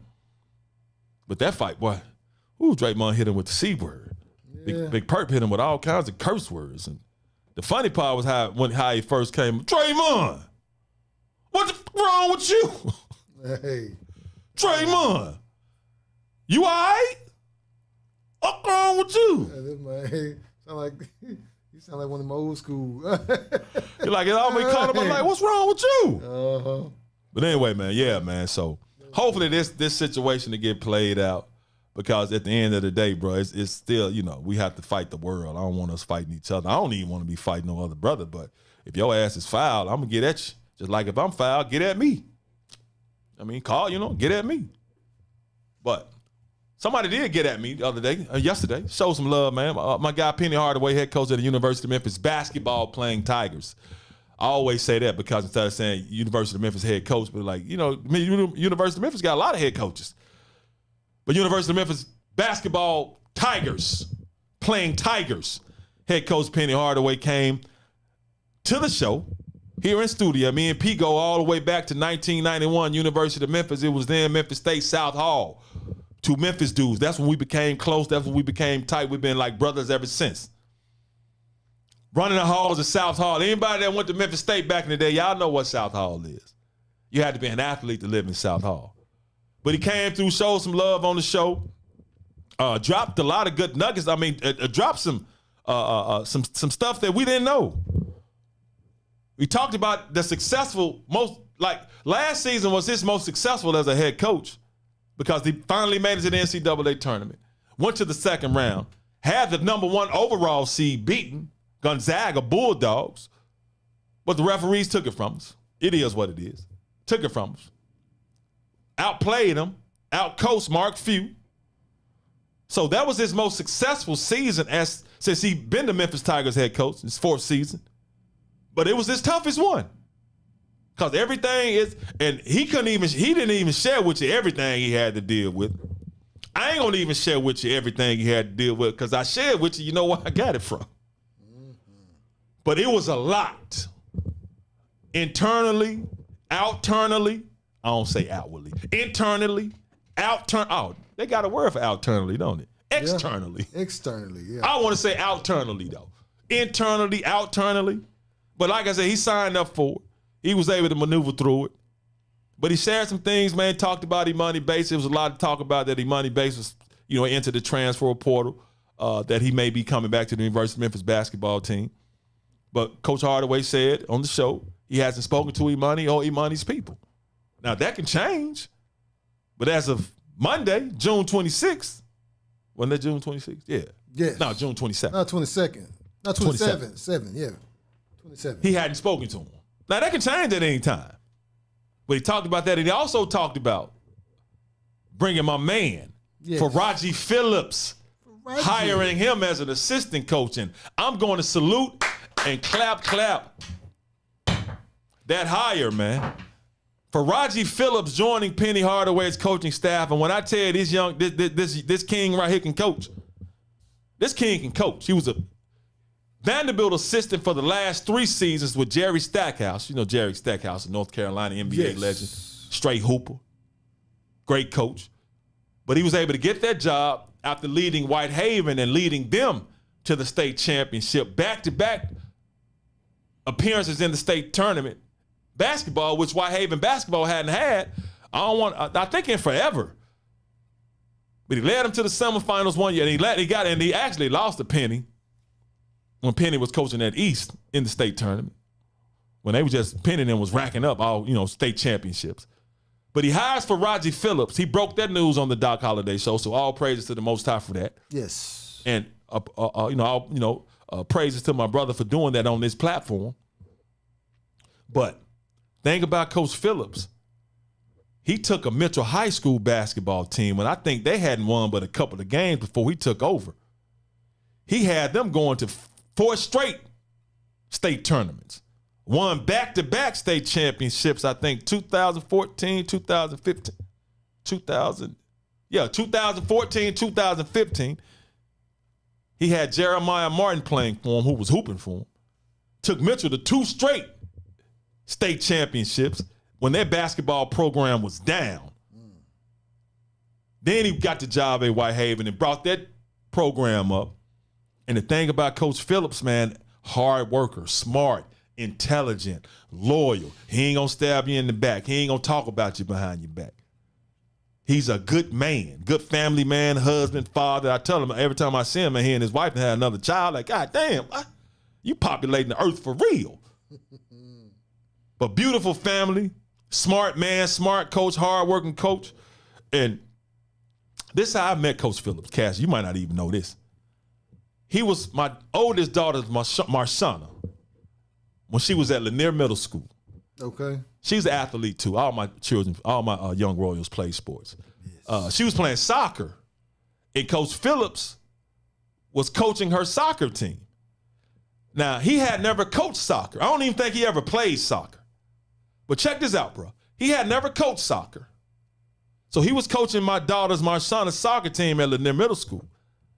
And bro, this man taught himself soccer at the same time he was teaching those young ladies soccer. Now, most of those young ladies, inner city now, they didn't grow up playing soccer. They damn sure didn't want playing club soccer. But he learned soccer for the first time on the fly, coaching my daughter's team soccer. Boy, you know they won the city championship. Beating teams like White Station, who had kids, children on their team that played club soccer, have been playing soccer for a while. He made them city champions, bro, in soccer. That's cool, man. That's how hard of a worker he is and how loyal. So this is a great addition to Coach Hardaway's staff. Great pickup, Penny. And he ain't got to worry about my man talking about him behind his back. He ain't got to worry about my man trying to, talking bad about him to players on the team that's actually on the team that's causing all kinds of rifts. Oh, really? I ain't say that happened. I just said he ain't got to worry about Coach Phillips doing that. Okay. I'm not finna say, yeah, I got you. He ain't got to worry about Coach Phillips doing that. Got you. Going to the players, if I was the head coach, I'd have you doing this. I'll be doing this. I don't agree with how Coach Hardaway using you. He can use you differently. I ain't saying that was happening. He ain't got to worry about Coach Phillips doing that because this dude is loyal. Bet. His word is good. And he has him an experienced, smart, hardworking coach. So I love this hire. So congrats to you, Coach Phillips. Congrats. Congrats to Coach Hardaway. And I got to give it to Faragi. Coach Phillips called me last night. And he said, Doc, I am so glad that Coach Hardaway chose you to break the story of my hiring on your platform and on your show. Now, he threw some compliments my way, and I appreciate it. It's all love, because it's all love, man. I support them. They support me. Oh, yeah. And, he was just thanking me for being who I am, but I thank you for being who you are, and Coach Hardaway, and for Penny for doing what he did. Because, once again, man, Penny, I told him we can Zoom call in, bro. He said, no, dog, I'm coming to your show. I'm coming to your spot, which is Cassius' spot. Yeah. But you said I quickly said that? Yeah, it's my hey, spot. man, I'm just agreeing, man. I'm just agreeing with you, man. My shot to the show. Hey, man. I'm coming to you, bro, to show some love. And I appreciate that because he didn't have to do that. And I say that though. See, and not only did he come to the show, he broke news on my show, which is huge, and I appreciate it because what I did, I sat at the house, humbled for what the Most High did. Emergency management. It is an emergency management situation at the University of Memphis now, with all those good players they got. But to come here and break the news on my show. Is that my phone? Yeah, it's everybody's phone. What happened? It was an Amber Alert. Who missed? Oh, we have an Amber Alert. Hold on, let me see, bro. Let me see who missed. See who missing the Amber Alert, man. Amber Alert. We got to help out with the Amber Alert. Hold on, y'all. Yeah. If it comes up, I ain't got no. Yeah, I do. I got it. It ain't giving me nothing. But if it pops up, but yeah, man, Blue Alert too. I don't know what the Blue Alert is. It won't pop up. But anyway, this is why you don't see a lot of black media members like Adam Schefter and Woj. This is why. Not that they can't do it, because I've been doing this a long time. A lot of times black athletes, white athletes and white executives and white coaches, they gonna give the information to white reporters. It's the same here locally. You can't be mad at that. It is what it is. You know what I'm saying? Right. But they reporting on sports that's majority black dudes and women playing, right? Right. But what happens is why you don't see a lot of us breaking stories, because white players and white executives and white coaches, they're going to tell the white reporters. They got a relationship with them, and they want to see them win because they pull for each other as a group, as a race. Black athletes and black coaches don't do that. They go to the white reporters and give them the scoops and the exclusive interviews too. That's just how it goes. So that's why you don't see a lot of us breaking stories, because even the black athletes who it's about won't go to the black media members. They'll go to others and give them exclusive stories, leak information to them, because what happens is they think black media members don't have any power and influence, which they're mistaken. They don't understand that the Most High controls everything. So can't no one promote you or help you without the Most High using them to do it, because it's ordained to be done. But that's why you don't see a lot of us break, because we don't get that information. And because I got a lot of so-called good friends, we partners that are entertainers, that are sports and sports legends and sports stars and entertainment stars and rappers, and nope, won't give you nothing.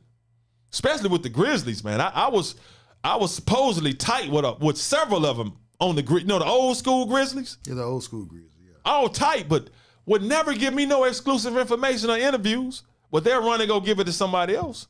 They used to give it to people who used to be on the air actually talking about them badly. But they would still run to them. But that's how that goes though. So I ain't tripping about it. So I appreciate, Coach Hardaway doing that, my brother Penny coming on the platform and helping support the platform, because it means a lot to me. It means a lot to Cassius. And yes, for him bringing Faragi Phillips in, man, that's huge, man. So congratulations to Faragi Phillips. I'm glad for you, bro. I'm glad for you. Salute. Because Penny's still doing it. He talked about some of the recruits he has. Yes. He's brought in. Kendrick Davis, one, my man from SMU, straight hooping. Now, Penny is a great hooper. And he's a great recruiter. And a great coach. But I'm telling you now, he needs help continuing to get all these players now. Because these NIL deals, a lot of these players are getting cash. Yes. I don't care how great of a recruiter you are. You need some help from businesses in the area to make deals with these players, these NIL deals, so we can keep competing and getting some of these top players. And to be honest with you, man, Memphis Tigers need some NIL help from some of these local businesses so P can keep getting these players. And I know, talking to Ryan Silverfield, he needs help too on the football end, but especially basketball, because Penny is a great recruiter, bro. But you know who's the number one recruiter? What's that? You know who's the top recruiter in all of college sports? What's that? Benjamin Franklin. Yeah. Benjamin Franklin is the top recruiter in all the sports. That man's face who on them hundreds, you can't out recruit Benjamin Franklin. At all. You can't out nobody. I don't care how great of a recruiter you are. Hey, at all. Your ass cannot out-recruit Benjamin Franklin. Because Benjamin Franklin is the top recruiter in the nation. So that's what I'm hoping that happens for Memphis Tigers, man. Because talking to people within the Memphis Tigers athletic program, in our NIL deals, man, we falling behind with some of these other programs, especially here on basketball. Need some help, bro. Need some help from these companies, man. These local companies. Now we got the same companies. We can't keep going to them all the time. FedEx, AutoZone, you know, same ones. You know what I'm saying? We need some of these other companies, these local businesses to step up if we want to keep getting these players in here, if we want to keep competing, if we want to continue to elevate in the NCAA tournament, get past the second round. Because that's what these players looking for, man, these NIL deals. And it's contingent on local businesses who are fans and supporters of the university to step up and get these players in here. Because they come in and hoop. When they was coming in and hooping for free, everybody was supporting them, right? Correct. So now we got to really support them. Local businesses, because we're going to need some help on these NIL deals, man. Got to have it. But anyway, love my Memphis Tigers. For everybody don't know, I play football for Memphis. If you don't know, I'm a Memphis Tiger through and through, always, all the time. South Hall for life. That's what I am. So, Memphis Tigers. Basketball program continuing to elevate, but we're going to need some help from these local businesses, man, on these NIL deals.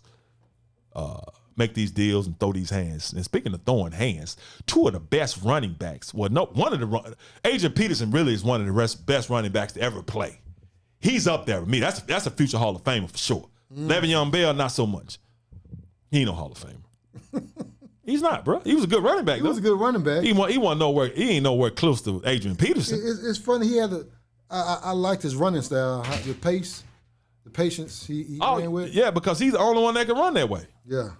When I used to see cats trying to run like Le'Veon Bell, like, bro, you can't do that. Le'Veon Bell is the only running back I've ever seen in my life. Yeah. And I'm a former running back who gets the ball, as soon as he gets the handoff, and he'll just stop. You ain't never supposed to do that. At all. They say, always keep your feet moving. Man, Le'Veon Bell get the ball and just stops. He used to just stop. And when he stops, guess what the linebackers do? They stop. Yep. But he had the talent to go find a hole and get through it. He was setting up blocks. So as far as running backs concerned, two totally different styles. Because Adrian Peterson will run your ass over. Clean. Adrian Peterson gets the ball and he's not wasting any time. It's downhill right now. And if you're in the way, he gonna run you over. So Adrian Peterson, fast, quick, strong, aggressive. Le'Veon Bell, different type of running back. Catch the rock, slow. He ain't slow, but he was measured. Took his time, patient when he got the rock. But now both of them not playing, so they gonna do a boxing match. They gonna fight each other, bro. They fighting each other.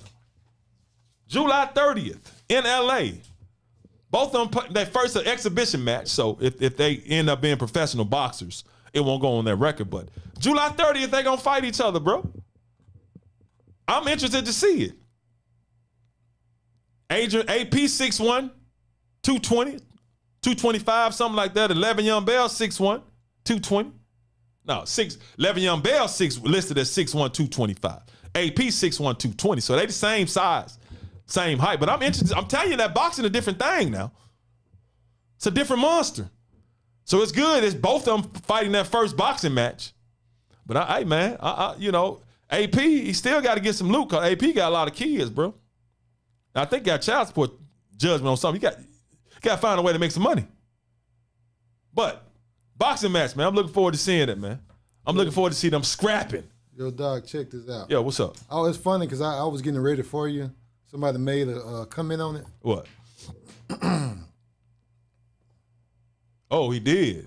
Yeah. Kyrie just shot at him. Oh man, I wish I can pull it up. No, I'm gonna pull it up now. My boy, see what I'm saying? Cash, Yeah. look. You see what happened when you ain't trying to take over the show, man, and doing that stuff? Cold-blooded, man. Good work, bro. Good work. So he did. Thank you, Miss Parker. Miss Parker? Hey, Miss Parker. Appreciate you, Miss Parker. I'm interested to see this, man. That's a boxing match we need to see too, Kyrie and screaming, hey. Screaming, they wouldn't stand a chance though, man. Did you remember that video he's put out when he was boxing, training? Man, that was so horrible, bro. Like, terrible. What? You actually released that? Terrible. Look at it. Can you see? Okay, there we go. Kyrie, class back. Thank you again, Ms. Park. You're gonna have to explain yourself to people in your generation. True. I am not around many 50-plus-year-olds that speak and act like you do. So this is new for me. But I am sure my fathers and my uncles can meet you on your level better than I can. We know you, Steven. Love it. Thank you, Miss Parker, for letting us know that. Hey, you know what? Can I translate that? Well, go ahead. Man, your old ass, why your old ass worried about somebody that's 30, that's old enough to be your son doing? Yeah. What you worried about me? He said, you're gonna have to explain yourself to the men in your generation. Basically, what's your problem? What is your old ass worried about what a young man doing? But I can tell you what, though. My dad and my uncles know you. Because all of them from New York now. And they can meet you on your level better than he can. So what Kyrie is saying is that, now, you and I can we can mouthbox all day. But my dad and my uncles can meet you on the level you want to take it. Right? He don't want that, man. No, he don't want that. So Screaming he better be careful, man. Because you have guys that, because he goes beyond criticizing this man's basketball ability, bro. You're trying to take money from him, influence his money, he's causing generational wealth, creating generational wealth for his family.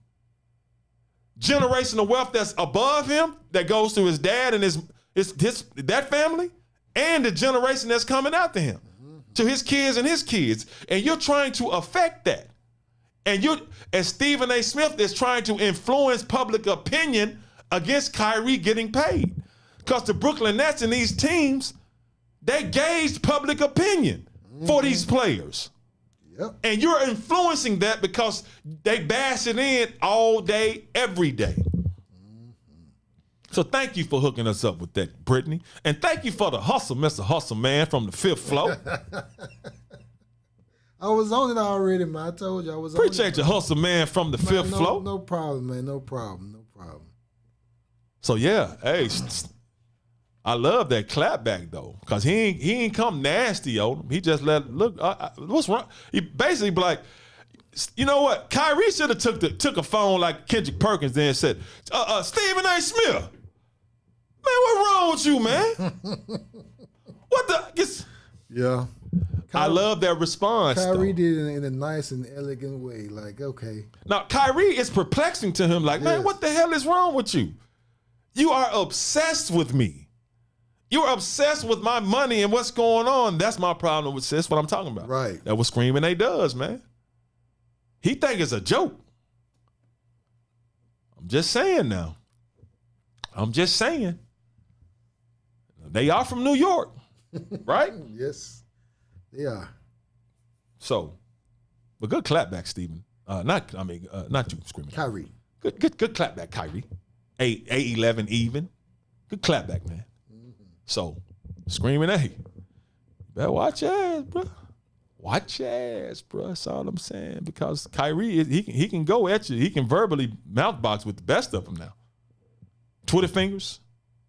Yeah, if you like the show, make sure you like, comment, share, and please subscribe. Because honestly, this can't work without y'all. This cannot work without y'all's support. Whether you cash out, donate, and commenting and sharing and subscribing and liking the show, this cannot work without y'all. We're trying to do it from the ground up, but we can't do it without y'all. I ain't gonna even lie. It's because it's about y'all, and it's about us trying to uplift the black man, black woman, black team, black child, black royalty, the magically melanated. But if you want to show your support, you can cash out Doc Hall. That's the PayPal, ISF Productions, LLC. So I appreciate you. And once again, Ms. Parker, thank you for that. And Cash McGowan, thank you. Good hustle, man, getting that together, bro. Yeah, no problem, brother. And speaking of kids getting stuff together, man, you see the BET Awards? Yes, I did. You watched that? I ain't watching it. I watched some of it, yeah. Not gonna lie. I watched some of it, man. How was it? It was entertaining. You know, it was entertaining. You know how I watch YouTube and then I just check in to see what's happening. Yeah. Then I check back out. Well, I do know, man. I did see that they honored P. Diddy. Oh yeah, I saw Puff that. Diddy. Yeah. Sean Combs.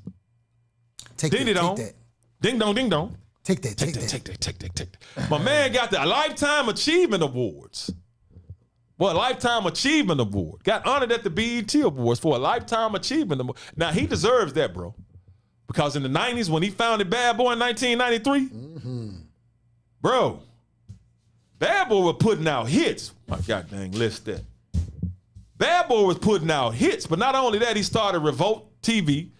I think it's the first black-owned multimedia cable platform, yada, yada, or something like that, man. So he's done some things. I think he's won a couple of Grammys, maybe 3. So he got honored as the Lifetime Achievement Award because Bad Boy, bro, remember his very first artist? Because we know his most famous artist is who? It's Biggie. Biggie. Hands down. Biggie. Yeah.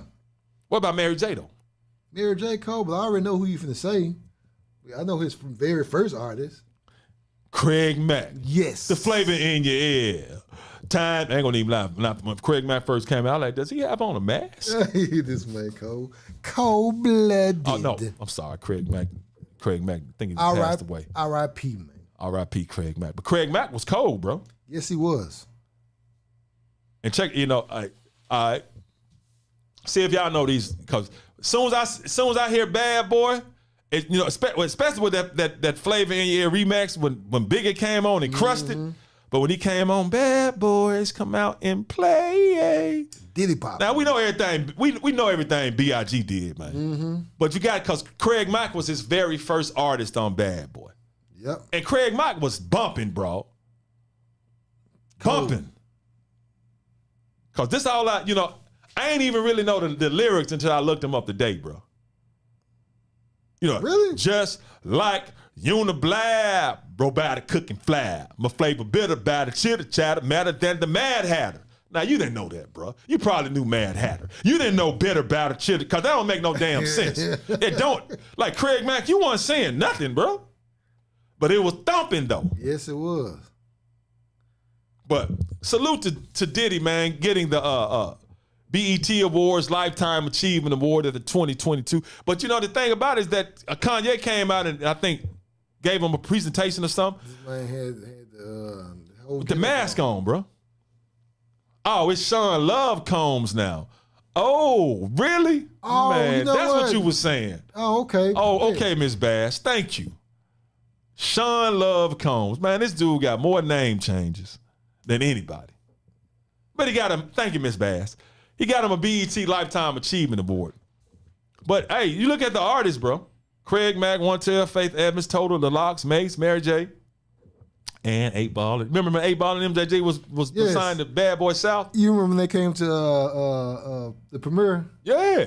Yeah, it was rocking, too. Man, Ball and G, Ball and G legends, man. I remember when Puffy came there. It was crazy. Yeah, Ball and G some legends, man. I tried to get them on the show, right? Yeah. I reached out to their manager, yeah. He texted me back, but he probably looked at we ain't got that many subscribers. He never hit me back. That's how it goes, though. But it's cool. Still that number love for 8 Ball and G. Yeah, because it ain't too many people out, but 8 Ball and MJG, bro, I love to chop it up with them.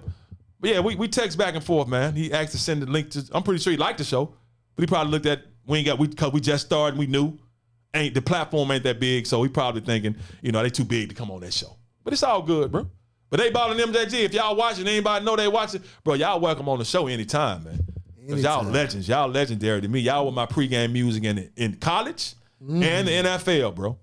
Memphis legend. Memphis legend. My highlight tape. My first game was against the Tennessee Vols in Knoxville, in Neyland Stadium.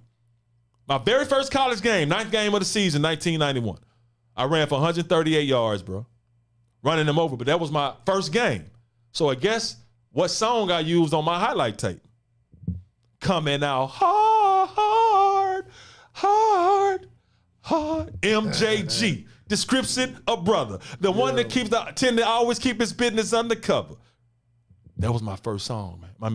The first song that I played on my first game. So Ball and G. But anyway, man. So you had Ball and G on Bad Boy South, but they ain't really belong on Bad Boy, bro. Bad Boy was struggling back then. Man, look, man. I ain't want to touch Lil' Kim, bro. Yes. Riverside, I ain't gonna even repeat what you saying because women to get. But look, I don't even it was crazy. I don't know what's going on with Lil' Kim, man. But this is her life and this is her truth. So.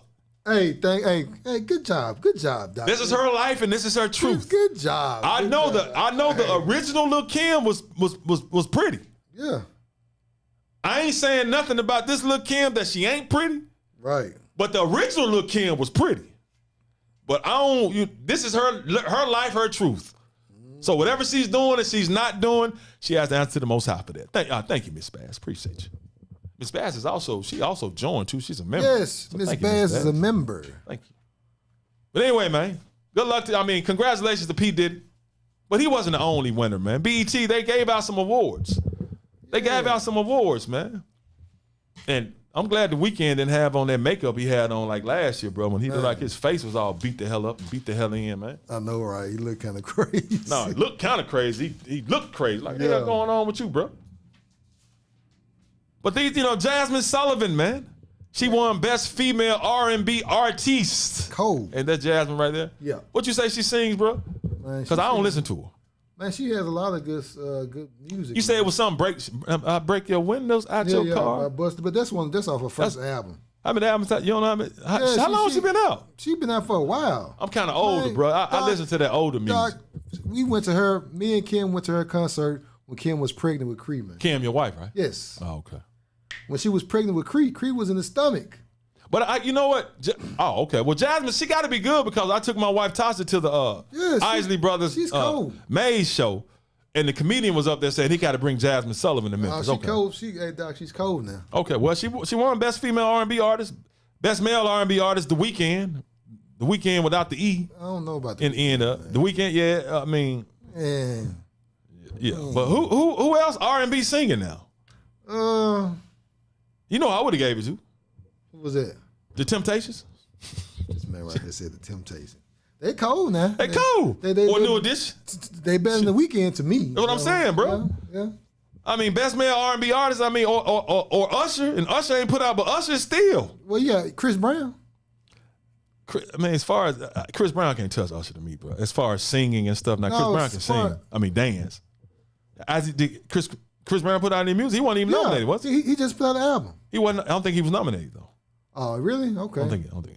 Yeah. I think he was. Was he? Yeah, he was. Okay. I don't. He was. I remember now he was because I watched that part. Let me see if I still. But anyway, The Weeknd he wins Best Male R&B Artist. Mm-hmm. Megan Thee Stallion Best Female Hip Hop Artist. Okay. I definitely don't listen to her music. Me either. But I'm confused by her name though, because a stallion is a male horse. Yeah, we're gonna leave that one alone. Okay, I ain't gonna touch it. I'm just saying. I'm just confused by the nickname. That's all. I can't be confused by the nickname. Yeah, you can. That's all. But I damn sure don't listen to her music. I don't. Yeah. And Kendrick Lamar, Best Male Hip Hop Artist. Man, KD, he cold now. Oh, Kendrick. Is his new stuff good? Yeah, it's cold. The new album cold. All right. Okay. Yes. Well, salute to you all. Winners. Salute. Gavel you all. But now this comes to the best. Hold on. No, I'm sorry. Before I leave off the entertainment part. I got it. Man, I took my wife Tasha to the Isley Brothers and Maze and Frankie Beverly they were in town. Oh, yeah. This Saturday.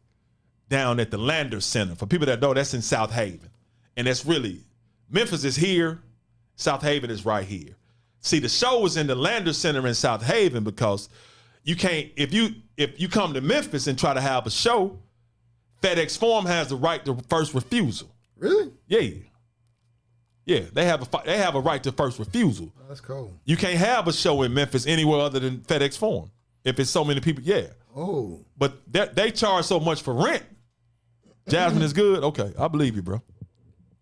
FedEx Forum charges so much to lease it, people just go down to the Lander Center. And FedEx Forum has a monopoly on. Never knew that. Yeah. Didn't know that. They're like, no, you can. If you come to Memphis for a concert, it had to be at FedEx Forum or nowhere else.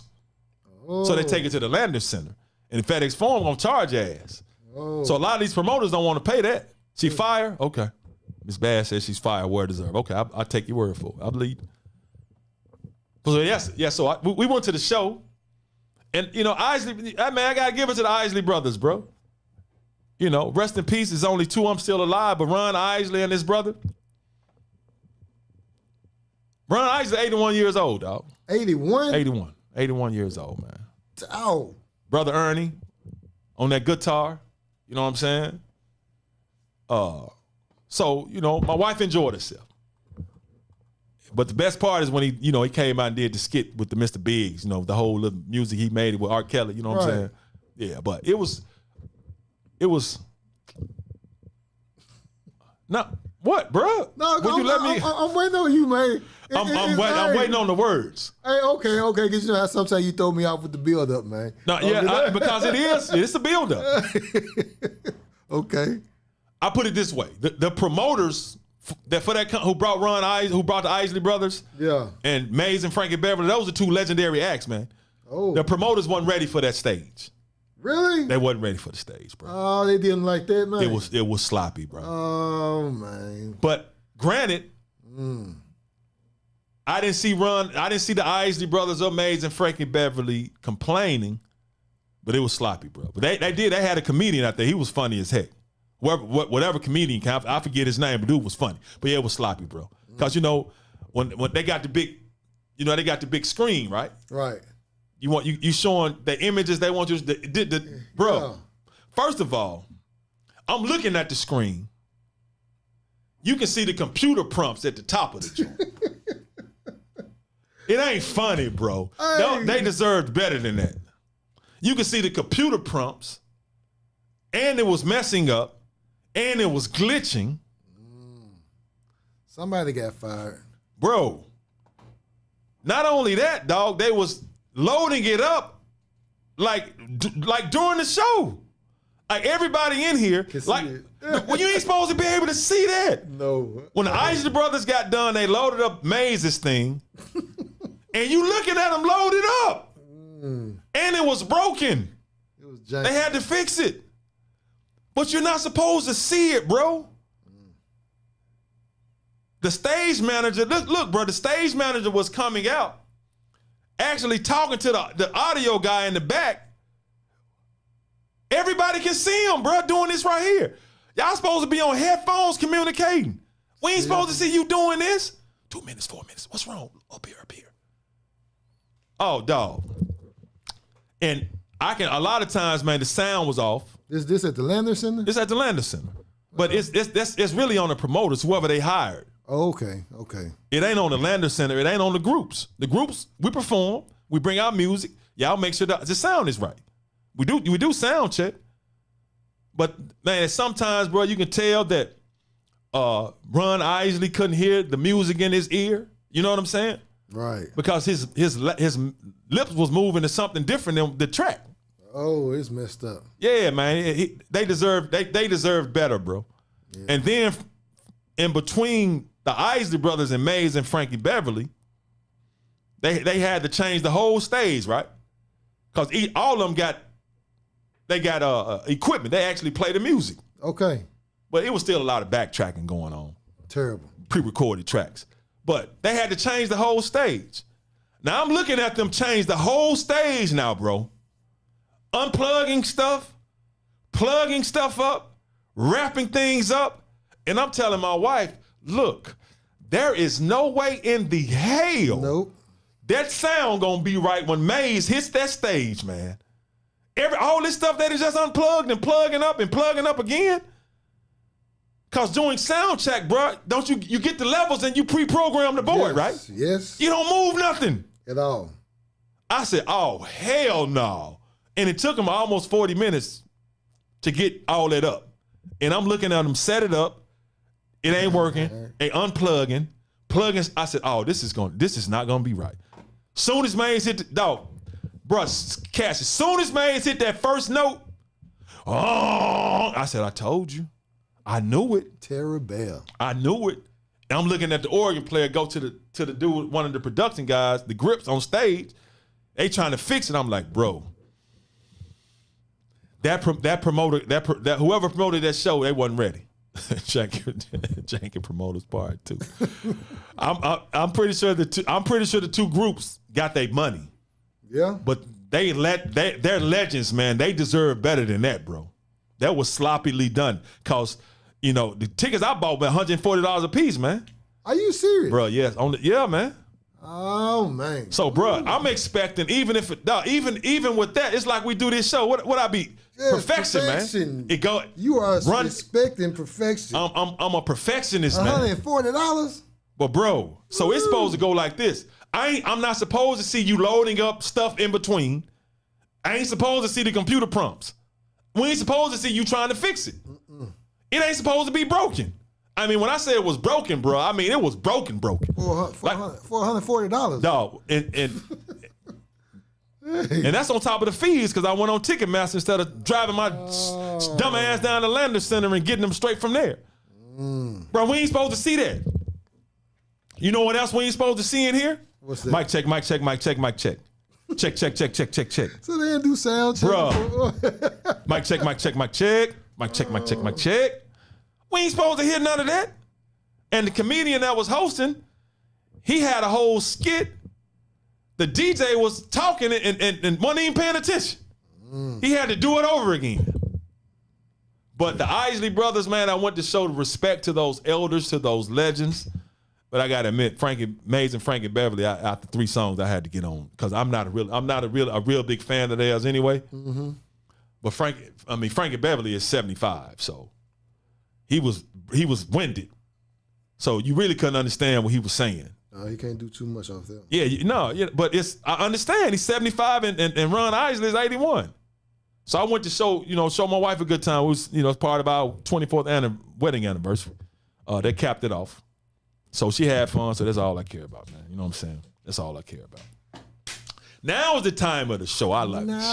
Now it's time to shine that black light, bro. We're going to have to make a graphic. We'll have to have not only a graphic of, you know what I'm saying, animation. Shining that black light. You know what? I'll do that for you, man. Yeah, man. Shining that, and I'll show you what I want. I want it. Shining that black light, man. I wanted to have one picture you see, then the lights come out and it's shining the black light, and then you got black light. You know what I'm saying? Yeah, but Anyway, shining the black light on Mr. Marshall Major Taylor. Gotcha, Doc. Thank you, brother. I mean, we really work well. I appreciate you, man. You know what I'm saying? I really do. And thank you for not taking over the show, bro. Thank you. Man, you are so welcome, man. You know what? Man, you and me. Because you actually have control of the show. I know that, but you and Meek's been getting on me so much, man. I'm like, man, you know what, man? I'm just gonna take a step back, man. I'm like, man. But anyway, man, I appreciate you though, bro. I want to shine a black light on Mr. Marshall Major Taylor. He's deemed the fastest man in America at one point. He's the first Black American to become a cycling world champion when he won a sprint event at the 1899 World Track Championship. My man set numerous world records, world champion, multiple national championships, despite dealing with what you think he had to deal with. Racism. Getting called all kinds of the N-word, getting stuff thrown at him, dealing with discrimination because that was so-called a white sport. But we shining a black light on Mr. Marshall Major Taylor. They had deemed him the Black Cyclone, bro. Ooh. I don't know why he couldn't just be a damn cyclone. Why he got to be the Black Cyclone? But they deemed that's how fast he was, man. He was cold like that. Cycling champion, and I know it's a lot of us that are cycling now, man. So Marshall Major Taylor shining a black light on the magically melanated royal. So thank you, man. Salute to you, man. And thank you all for watching. Thank everybody who has tuned in for this live episode. We saw some new names pop up. Cassius? Some new comments and some new names popped up. Man, somebody just tried to spam us. Who spam? What'd they say, bro? No, it was somebody with a fake what's the name? I deleted it though. But anyway, man, shining a black light on Marshall Major Taylor. And thank you everybody for the support. Thank you all for tuning in, for the new people who have tuned in and the ones who tune in every week. Loyal. Appreciate you all. Appreciate the ones who have liked and subscribed and shared. Appreciate everybody who has joined. If you hadn't joined yet, you can join because we still got some behind the scenes, some extra behind the scenes footage that Cassius McGowan has to get to when he gets a chance. Yeah. Oh yeah, you're right. So, that's that only exclusive content that you get when you become a member. But anyway, I want to thank you all for tuning in to this episode. Frankie Beverly. Did he sound bad 6 years ago? I don't want to see Miss Bass. I don't want to crack on the royal elder, but I can. Frankie Beverly is a legend. Let me put it that way. You know, but I couldn't understand what he was saying because he was winded. Super winded. Super winded. Thank you, Riverside. And he still tried. But he still let you know it's my studio. It is his studio. Hey man, look. He let you know though. He let you know. Mix. I'm just agreeing to what you said. Yep, it's mine. No man, y'all don't try to turn this back on me, dog. No, but for real though, man, Cassius does a lot, man. I'm telling you, getting these graphics together, getting this video together. I mean, you see how long the rundown is getting longer and longer because of you all, we're getting more popular. Yes. And that makes him excited to do the work. Hey man, you tell me I did this like a 2-hour work. He did 2-hour work and nothing was misspelled. I know. That's why when that ticker popped up, see he was still working. He's like, man, go on, keep talking. Don't look at the ticker. Hey, thank you, Thirsty Thrift. Appreciate it. Thank you, baby. Wasn't that our first? No, yeah, Thirsty. Yeah, that was our first joiner, right? Our first joiner, right? Super chat. Our first super chat. Yes. Thank you, Thirsty Thrift. Appreciate it. All praises to the Most High. But yeah, my man does a lot, man. You know what I'm saying? I give, you know. And if y'all don't know, I'm telling you, hey, once football season starts, we're going to have a high school football show. Yes. Every Saturday it's going to air. It's only going to be one game, though, because there's only 2 of us. It's going to be a game of the week. We're going to bring it to you. We're going to bring you that good stuff. But anyway, thank you all. Thank you for all the support. And that's going to do it for this episode of the Doc Holliday Show, where we love to uplift black men, black women, black teen, black child, black royalty, the magically melanated. Until next time, we out. Stephen A. What you cooking?